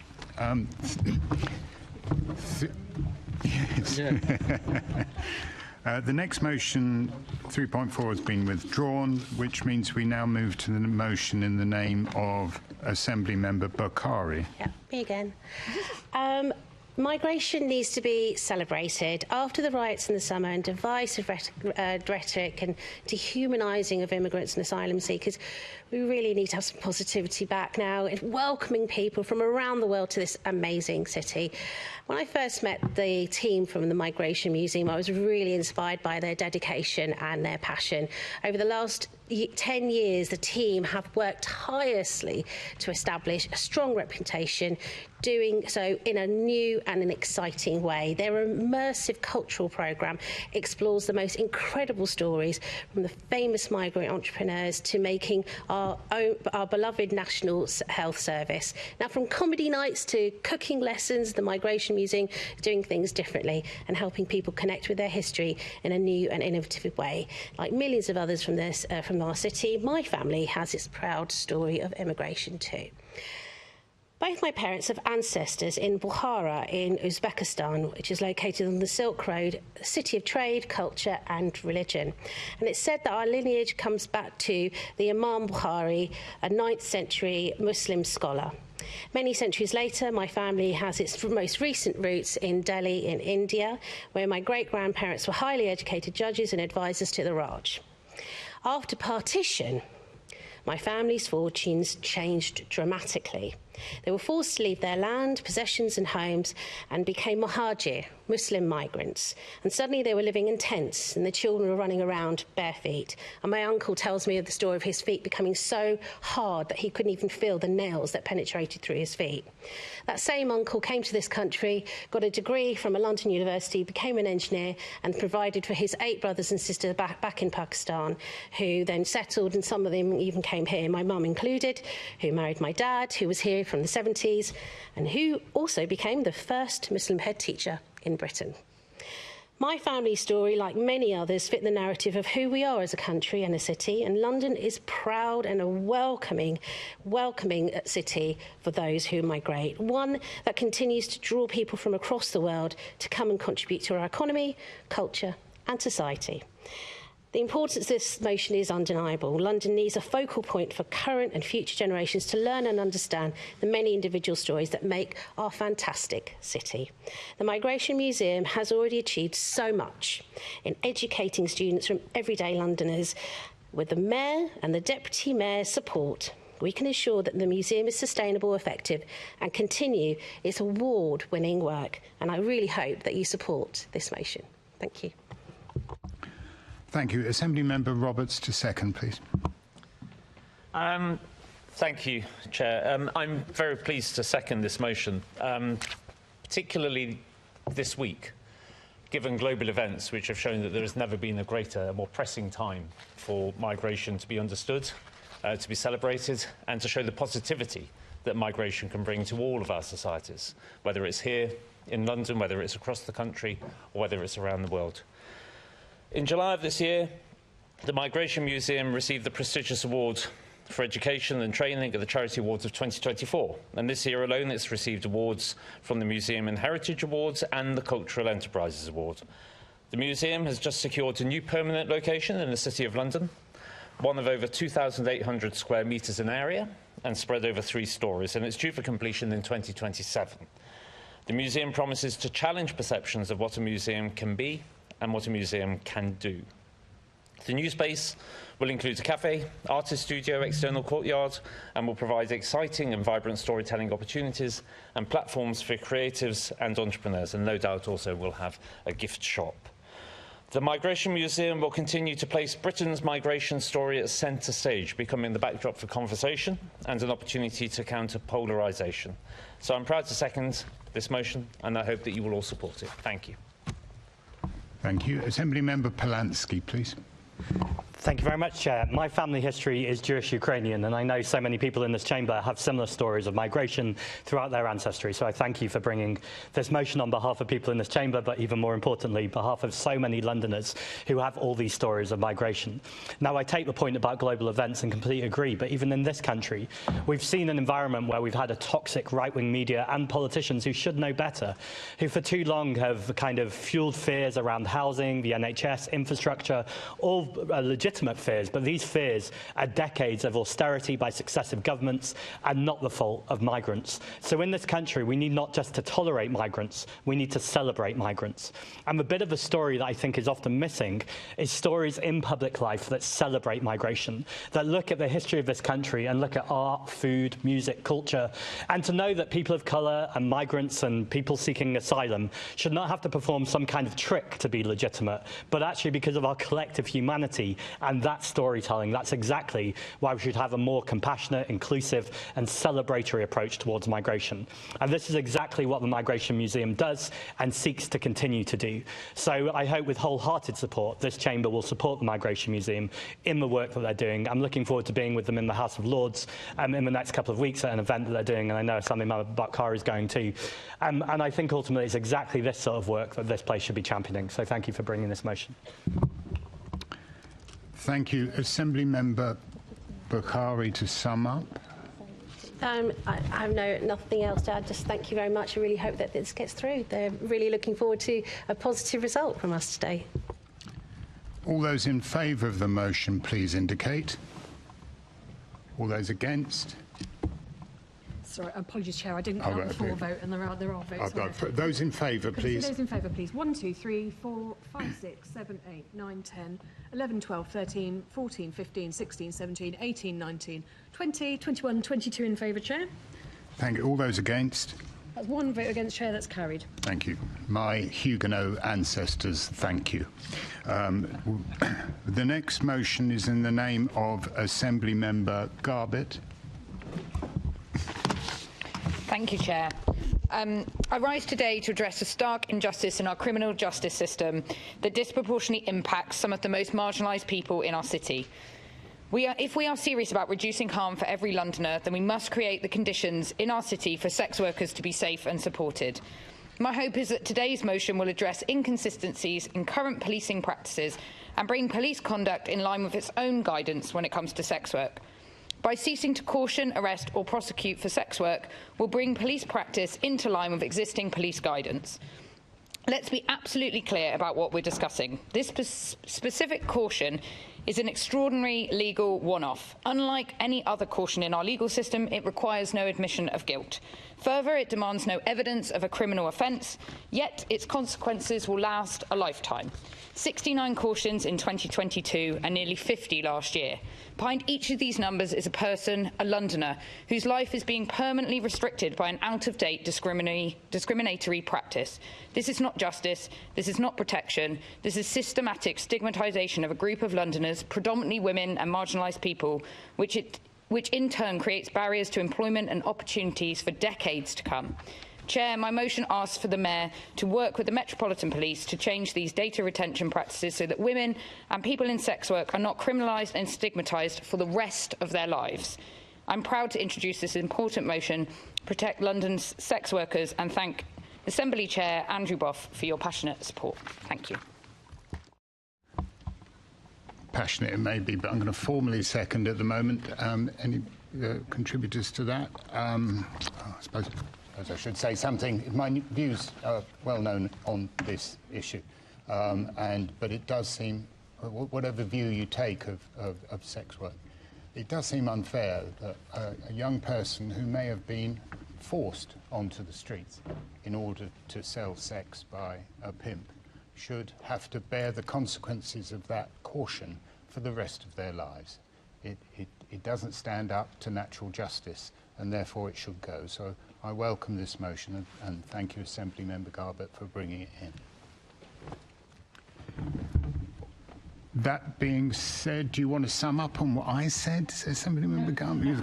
Jolly good, jolly good. All those in favour of the motion, please indicate. 1, 2, 3, 4, 5, hang on. Unanimous? Unanimous. Looks like unanimous. Okay, thank you. The next motion is in the name of Assembly Member Polanski. Thank you, Chair. I'm bringing this motion on behalf of Kai Bangbola, who I know is watching this today. On the 8th of February 2014, over 10 years ago, there was a major flood at the River Thames. In fact, this was the first flood that was ever attributed by a British Prime Minister, it was David Cameron at the time, as a flood that was brought in part by climate change. During this flood, floodwater passed from a field into and around a house, the house of Kai Bangbola and his partner Nicole and their son Zain. Zain was 7 years old at the time, and he died during this flood from hydrogen cyanide poisoning. Kai was diagnosed also with hydrogen cyanide poisoning and has been paralysed for the rest of his life. This motion that's been brought forward by Kai is Zain's law. Now, what this is looking to do is to bring transparency and accountability into the issue of contaminated land. This is an issue that has been going on far too long. It's been happening all around the country, but right here in London, there's lots of questions. Sites like the Green Quarter in Ealing, where I've met residents regularly who are worried about contaminated land, from Hackney Yard.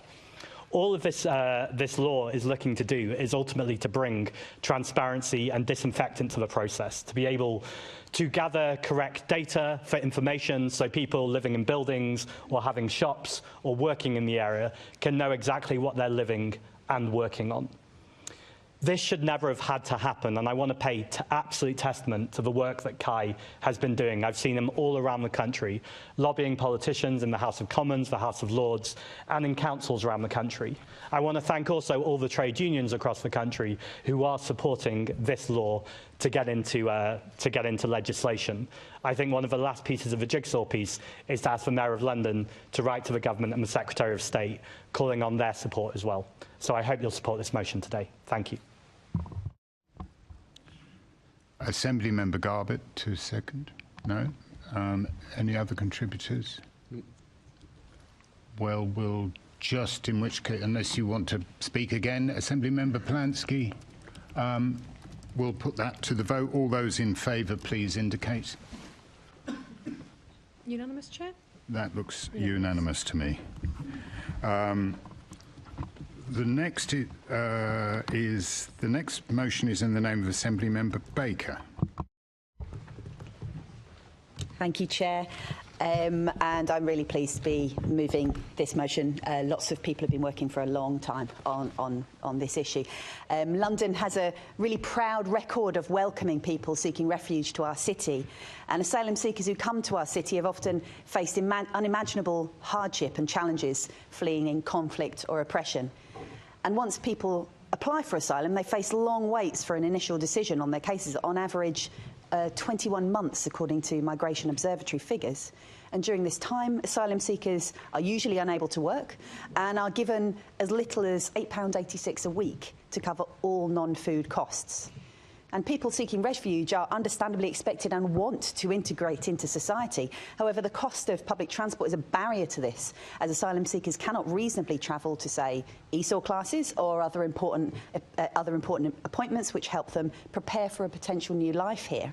And they can also face challenges not being able to accompany children to school, travelling to health appointments, accessing legal advice, let alone anything else that we might consider normal or standard to be able to have a normal life. And so I'd like to thank Citizens UK for their hard work and all their partner organisations campaigning for this important issue. And I know they've been working hard with the Deputy Mayor for Transport on a solution. I know TfL, Transport for London, has been looking at how they can make current concessionary schemes more accessible to asylum seekers. So through awareness raising, broadening the types of accepted ID, and by publishing scheme rules in other languages. But in the short term, we think there's more that can be done, and there's a coordination role for the Mayor to work with partner agencies that support asylum seekers in our city to enable better access to public transport, for example, through travel vouchers or other means. There are lots of ways, there are lots of willing people who would love to be able to work out solutions. And looking longer term, there may be a role for government to reform the asylum system to tackle some of these issues and support better transport access for asylum seekers. So I really hope the Asylum the Assembly, that's where I am, can see the practical and moral purpose of this motion and see their way to support. Assembly Member Clark to second, please. Yes, thank you, Chair. Over summer, I was enjoying a summer party at a church in Golders Green when the vicar and I were having a chat and was saying that even though his parish and a local synagogue as well provide ESOL classes and as well as a warm hub and activities throughout the year, oftentimes refugees and asylum seekers are unable to make it because they cannot arrive via public transport. We then got into a further conversation about it, and many members of the congregation were surprised at just how little money these people have every week to get by in London. I'd like to echo Ali's thanks to citizens for their hard work on this campaign and for the building up of relationships with Assembly members, but also across the piece with many community groups who support some of our most vulnerable residents in London. Improving access to transport is one small thing we can do and what is a very complicated set of issues that surround people in such a vulnerable position. But providing space on the bus means that we could open up opportunities for people as they seek to make a new life in London. I therefore encourage all members to join me in voting for this motion. Thank you. Thank you. Assembly Member Roberts, please. Thank you, Chair. I welcome the motion which has been brought forward by Assembly Member Baker, championing easy travel in London for asylum seekers. We should all agree that asylum seekers should receive an open, warm and generous welcome. In fact, in Richmond, in my constituency, we've recently been awarded Borough of Sanctuary status. I know that Kingston is part of the City of Sanctuary network, and I very much hope that Hounslow will be joining suit shortly.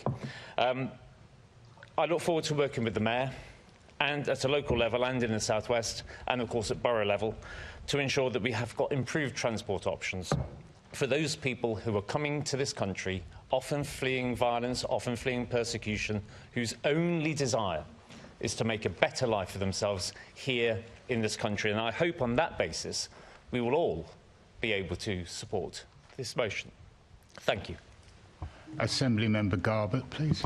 I'd like to thank Assemblymember Baker for bringing this really important and compassionate motion. We had this as a policy in our Green manifesto in the election earlier this year, so the Green Group are fully supportive of this proposal, and I just want to share my huge thanks to Citizens UK for bringing this forward and for all the campaigning you do, so thank you.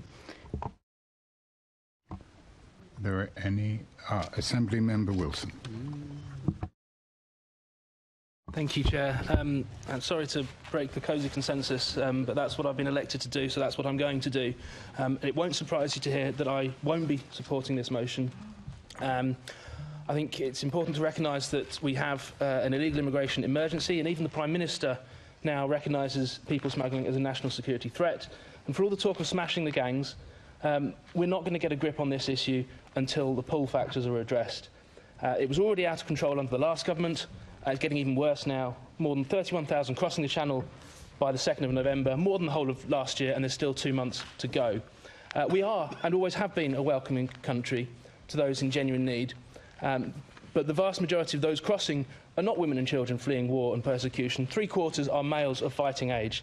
And British taxpayers will reach a limit when they feel they're being taken advantage of. We saw on Tuesday in America what happens when people have had enough of their generosity being taken for granted.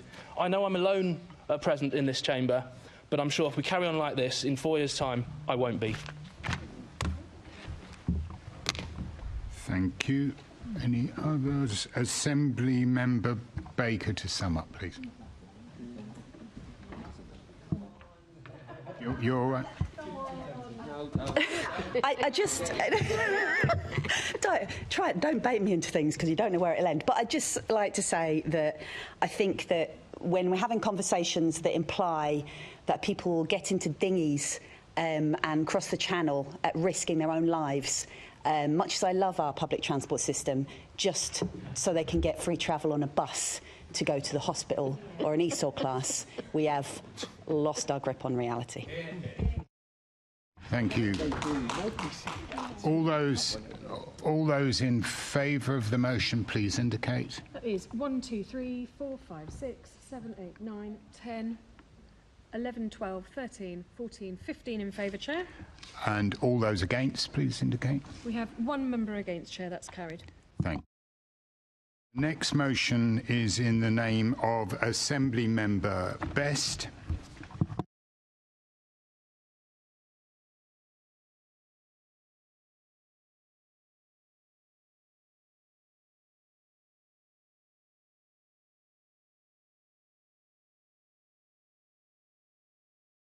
Thank you, Chair, and I'm glad to hear how enthusiastic the citizens at UK are about London's nighttime economy. Hopefully this Assembly chamber will be as well. London's nighttime economy is in crisis. Manchester, Leeds and Liverpool are all now outstripping London in terms of nighttime transactions. And when you see the latest league table for late night licences, London is languishing behind cities like Bristol, Birmingham, Leeds, and of course Manchester and Liverpool as well. There is an option here to look away and pretend this isn't the case, to make weak excuses about the conditions that affect the whole country, or there is the option to face the reality that here in London we are facing more acute challenges and the action hasn't been strong enough, and we haven't intervened on a strategic London level as to where boroughs are causing more of an issue as well for our nighttime economy. And I think if anyone has been paying attention, but I would forgive you for not, the nighttime economy is something I've been addressing since I was elected here. And that's why at the beginning of this year, I took the initiative to launch an investigation into London's nighttime economy. And so since the beginning of the year, I've been working with our team, stakeholders and the industry to put together a report and to understand the reasons why people think that London's nighttime economy is failing in comparison to other competitors. Because whether it's watching one of the best shows in the world, followed by a late night dinner, going to an all day and all night rave with some of the best DJs in the world, or going to some of those community hubs and late night events, it is so important that Londoners can feel that community, but it is also integral to our economy, to keeping businesses here, to attracting the best talent, and so it is imperative that we act now. And so I would implore you to support the apolitical recommendations put together by industry leaders so we can begin to move forward and take on ahead London's nighttime economy and begin to be a world player again, a city that is known for its nighttime economy in the same breath as New York, not one that is competing nationally. Thank you. Thank you. I just need to emphasise that the motion is an altered one. So that everyone's aware. Assembly Member Georgiou to second, please. Thank you very much, Mr. Chairman. One of the devastating things about Assembly Member Hall not winning the mayoral election is that she promised to go out on the razzle, and I quote, had she won. But in London, that's become increasingly difficult. And, you know, I know this is unique to Assembly Member Small Edwards. You know, there was this whole controversy about sausage rolls in Westminster late at night, but this debate is beyond that. Because one of the key things I think as an Assembly we need to recognise, and I hope the new government does enact, is reviewing the Licensing Act of 2003, which I think is prohibitive on attracting a nighttime economy into London. Assembly Member Best's motion refers to transport. We need a proper functioning night transport system.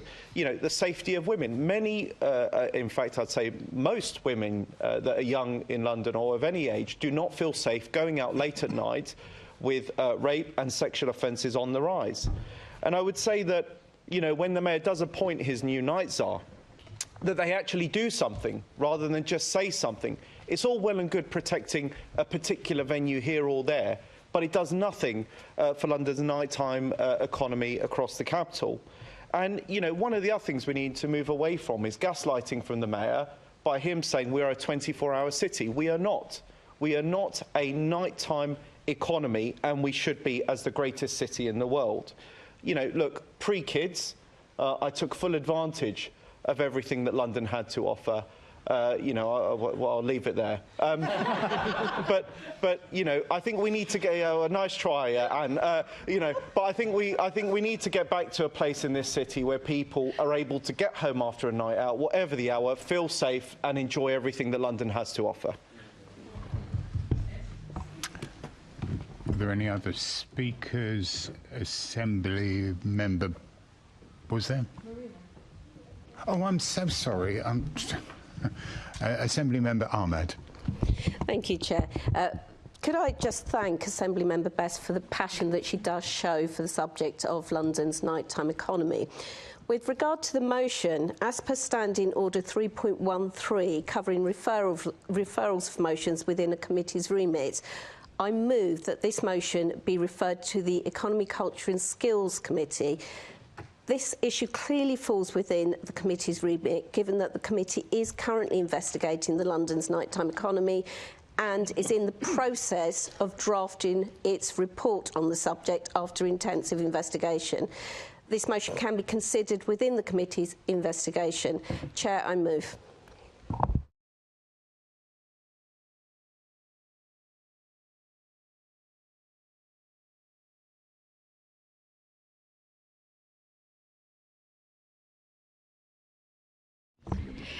Thank you, members. Sorry, just to provide some procedural advice. So, Assembly Member Ahmad has moved under the relevant standing order that this motion be referred to the relevant committee. What happens in this scenario is that before we move to the vote on that proposal from Assembly Member Ahmad, the proposer of the original motion, Assembly Member Best, has the right to make a statement of up to 1 minute in length as to why it should not be so referred, if indeed, you know, that is what they would like to propose. And after that, we move to the vote without further debate. So, Assembly Member Best, you're able to speak for up to 1 minute. Absolutely, Chair. Thank you, Chair. And I think the proposal shows the lack of urgency that this side of the chamber has for addressing London's nighttime economy. I am not going to wait for Labour to try and water down the recommendations that the industry need right now to keep London's nighttime economy thriving. And furthermore, I am not going to be asked to be a mind reader for what the economy may want to try and investigate 6 months after I have started an investigation. And I don't think any Assembly member should want to be held to that standard, because we come here to campaign on what we believe in. And yes, of course, if there was an ongoing investigation, I would understand. But to be asked mind read, if there was an ongoing investigation when I started, I would understand. But the fact of the matter is the investigation that I started had long since been established. And if you are asking any Assembly member to be a mind reader and not work on the campaign issues that are important to them because a committee might one day pick it up, then that is ridiculous. And it shows that this place wants to be held to a level of bureaucratic red tape, which means that we are not working for Londoners. You are working for your own egos. I now like to take a vote of all those in favour of a reference to the committee. All those in favour? That is 1, 2, 3, 4, 5, 6, 7, 8, 9, 10, 11, 12, 13, 14, 15 in favour, Chair. All those against, please indicate. That is 1, 2, 3, 4, 5, 6, 7, 8 against. That's carried in favour of referral, Chair, so we move on to the next motion. Thank you.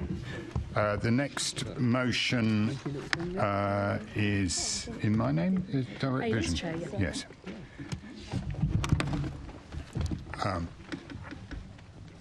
going to kind of chair myself. I'm looking to the Deputy Chair just to make sure he's all right with that. The reason that I brought this to the Assembly's attention is that we all recognise how important the Direct Vision standard is, and it needs to be implemented. However, when you're implementing something like that, it pays to actually see the capacity that the industry has to be able to implement it in a sensible time frame. Since this motion was submitted, Transport of London have supplied only yesterday the data that only 58,000 new vehicle permits have been issued. and over 48,000 vehicle grace period applications being approved. And that means with over 200,000 lorries, many of whom are very small operators and don't benefit from the large operators, what is it called, the multi-application process. They don't benefit from that. Many of these small operators operating on very, very small margins are at risk of going out of business. So what the motion actually asks is for the TfL to just be a bit more reasonable about its implementation.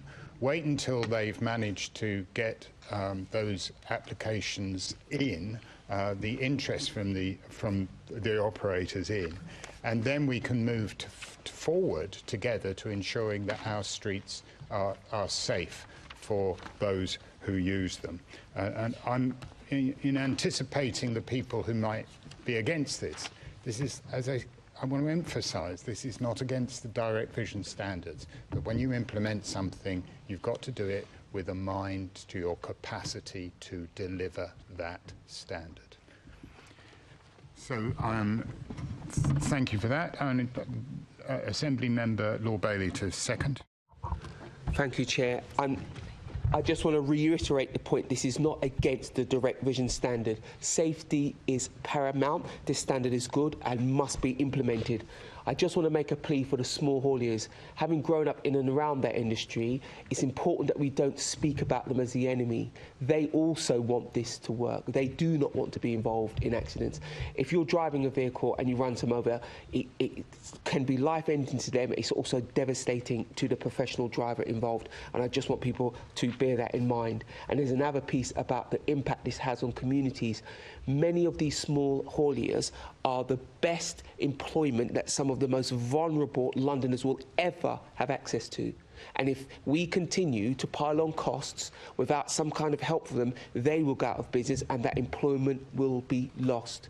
And there's many a community across London that needs this employment in order to remain a part of what we all know is a very expensive city to live in. So I just again want to reiterate, this is not against the direct vision standard, but this is about helping those small hauliers, which are an important part of the London economy and an even more important part of London communities from a point of employment. Assembly Member Baker, please. Thanks, Chair, and thanks to Assemblymember Boff and Assemblymember Lord Bailey for bringing this forward. We'd really welcome working cross-party on this matter to explore a solution, given the importance of small businesses in this sector and the need for support. It is really important that when we introduce standards that are for the good of everyone, that we don't water them down for small business, but that we do provide the appropriate support and structure.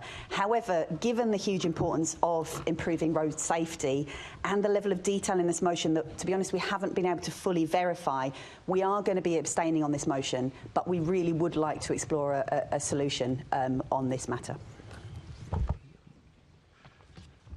Assembly Member Russell, please. Thank you. Now, Boris Johnson consulted on the direct vision standard, and he was mayor of this city a very long time ago now, more than 8 years.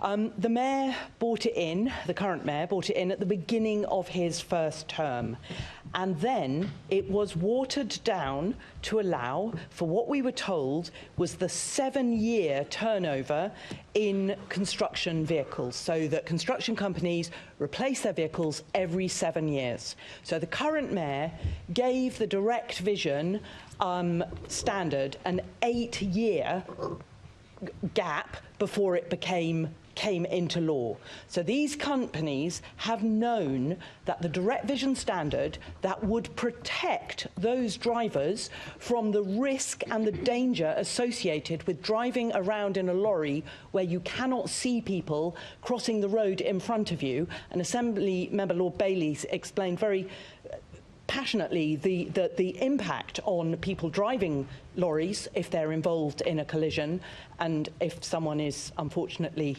killed in that collision. So we cannot, as the Green Group, support any further delay in getting these dangerous and massive vehicles off London's roads. So the Green Group will be voting against the motion. Thank you. Are there any other speakers on this? If I may sum up, I welcome the openness from the Labour Group to discuss this in future. I really do, and we will seize on that. The problem has been is that everything's moved so fast, and whilst people in theory have been notified for 8 years, in practice they really haven't been. And they've had a very short space of time in order to comply. And in fact, I asked for the data from TfL some weeks ago about how many registrations had took place. And only yesterday did I get the data back, which is nearly really not enough. I'm more than happy to share the information I have with yourselves on this, but let's remind ourselves that the typical margin for the haulage industry is 2%, which for small operators who make up 95% of the industry equates to around £70 a week or £3,500 per year per lorry. And the costs for fitting the new requirement ranges between £1,500 and £3,000 per lorry. So those are the kind of margins that they're operating at. And we don't want to kill this industry. And we just got to be reasonable. So I absolutely do welcome what you've said, and it's something that we will move forward on in the future. Thank you. Now we'll move to a vote. All those in favour of the motion, please indicate. That is 1, 2, 3, 4, 5, 6, 7, 8 in favour, Chair. All those against, please indicate. That is 1, 2, 3 votes against, Chair. That's carried. Thank you. Right, if we go back to the, sorry, give me a moment. The next one is... Assemblymember Bailey to move the next motion. That's right. The next motion is in the name of Assemblymember Lord Bailey. Me again, I'm happily on something much more cheerful. Listen, this motion is about 2 or 3 things in particular. One, it's about making London's tourism, of which there is plenty, more impactful across the whole of London. As somebody who's lived right in the centre and now lives right at the edge, you can see the complete difference in the amount of people who come and spend their tourist pennies in your local area, even though my local area has many, many things to offer tourists, both from home and abroad. And it struck me on a visit to Poland to go to Auschwitz. We stopped in Warsaw. And one of the most remarkable things about Warsaw is a large amount of public art on the side of buildings. And what's really useful about it is it talks about the history of that place. Now, there's very few places in the world that have as much history as London. And I just thought what a great idea it would be to combine the great impact that public art has, the need to spread our tourist dollars all across London, and the ability to involve our young people, their families, and to commission locally based artists who can not only help beautify London, but could also help imbibe our culture, our history onto the walls of London and make the place a prettier place to be. If anybody wants to understand slightly what I'm talking about, of course, you could Google Warsaw and look at all of the pictures there. But the other thing is I have a picture on my phone where I took a picture of my son with wings that had been painted on the wall. And what's interesting, when I showed it to all the children in his school, they started to tell me about all the other wings that were positioned in different places across London. That's where the trail idea came from. It's a way of moving people from one point of London to another to experience all that we have to offer. I don't need to tell you how wonderful this city is, but we do need to show everybody else how we could do that. And commissioning local artists working in conjunction with schools and families to paint our very rich, very positive history on the walls of London to make the city more beautiful. I cannot think of a better way for the mayor to spend some of his money and some of his time. I beg your pardon. Assembly Member Clark, I believe, to second. Yeah, thank you, Chair, and thank you to Lord Bailey for bringing this motions. One of the first times I met Sadiq Khan was in 2018. I was a newly elected councillor in a ward called Childs Hill, and at the time he was launching his 100 murals to celebrate 100 years of the first women in London having the right to vote.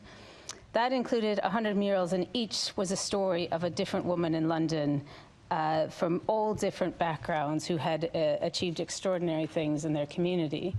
One of the murals is in Cricklewood Station, which I still pass by most days, celebrating the Queen of the Air, Amy Johnson. Amy was a navigator based at the Hendon Aerodrome, and she was the first woman to fly from the UK to Australia. Absolutely amazing woman. And this mural brings her achievements to life, but nicely next to it is a plaque about her and about her history and about the history of the area, which goes to Lord Bailey's point about how important local culture and local history is in all corners of London. The Mayor has recently supported the Love London Summer Art Trail, which includes 25 artworks around London. But this motion goes further to include all parts of London and every borough of London. And every borough and every community has a story to tell, has children to include, has older people to include. And it's a really good opportunity to really celebrate London's culture. In Barnet, we are launching our first culture strategy early next year, and we've just launched Barnet Legends. So if anyone wants to have a look, have a Google. There's plaques all across London, all across Barnet, talking about what ordinary people have achieved in an extraordinary fashion all across Barnet. But these sorts of things bring such a richness to our city, and I think to do it together, as all of our boroughs together producing an artwork, would form a real trail and something for all of London to celebrate. So thank you, and I hope all members will vote for this motion. Any other contributors? Assembly Member Lord Bailey, do you need to sum up?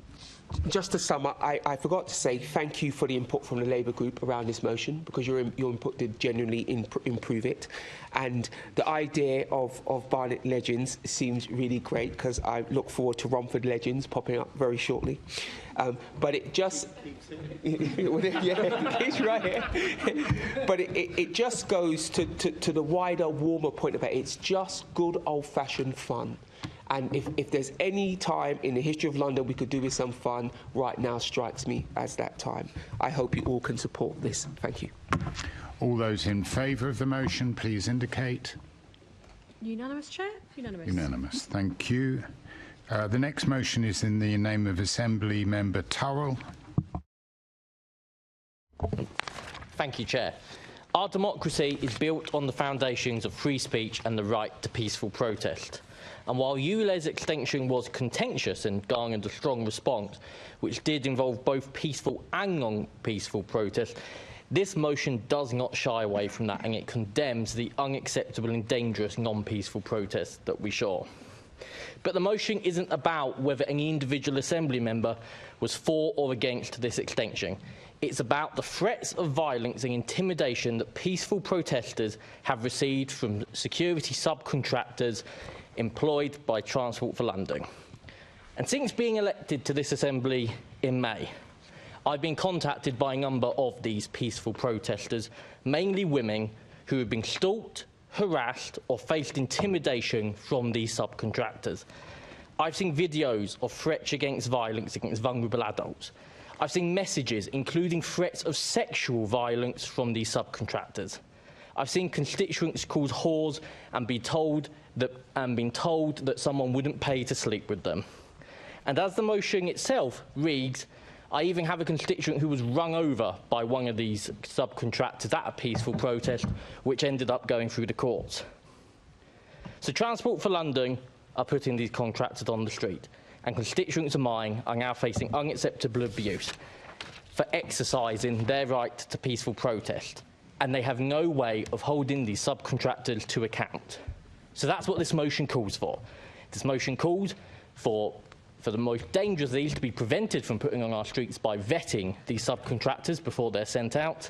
And it also calls for a central complaint system to be set up so that actually we can proactively spot which companies are putting the subcontractors on the street that garner the most complaints so that we can then take their contracts off them. The London Assembly is the voice of London. And as an Assembly, do we not condemn misogyny? Do we not condemn sexual abuse? Do we not condemn physical abuse and acts of intimidation? Do we support the rights of all Londoners to peacefully protest? So let us stand together today and let us pass this motion and protect the voice of Londoners. Assembly Member Garrett to second, please. Thanks. I will speak briefly. So this motion is not about ULEZ, it is about TfL's ULEZ Goon Squad, a group of supposedly security contractors licensed by TfL who, not just in Assemblymember Turrell's constituency, in my constituency as well, were standing, intimidating people on residential streets, wearing masks and hoods, completely concealing their identity, not identifying themselves, which is contrary to the Security Industry Association regulations, which require security staff to display their licence and badge at all times while working. They assaulted, as we've heard, a member of the public with a vehicle, completely at odds of TfL's own stated priority on safety, the Mayor's stated goal on Vision Zero, and this Assembly's silence on road casualties just today.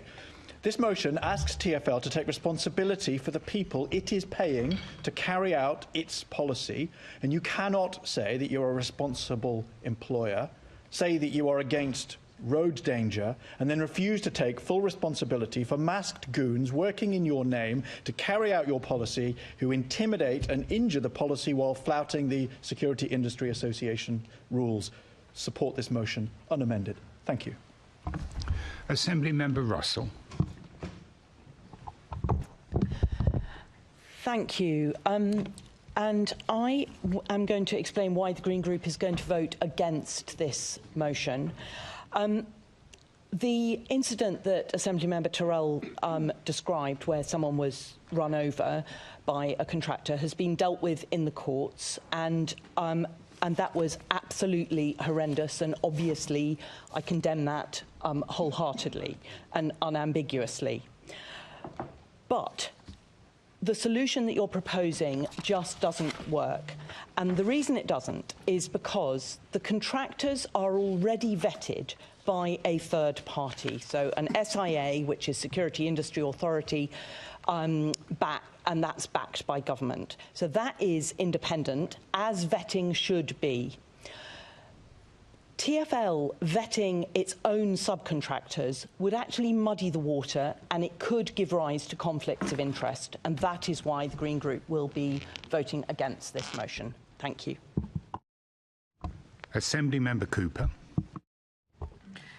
Thank you very much, Chair. I won't repeat the remarks that Assemblymember Russell has just made, but we did offer to work with the Conservative group to amend this motion to be something that we could support. Unfortunately, you were unwilling to do that. You wanted to leave in all the specific remarks relating to this one specific case.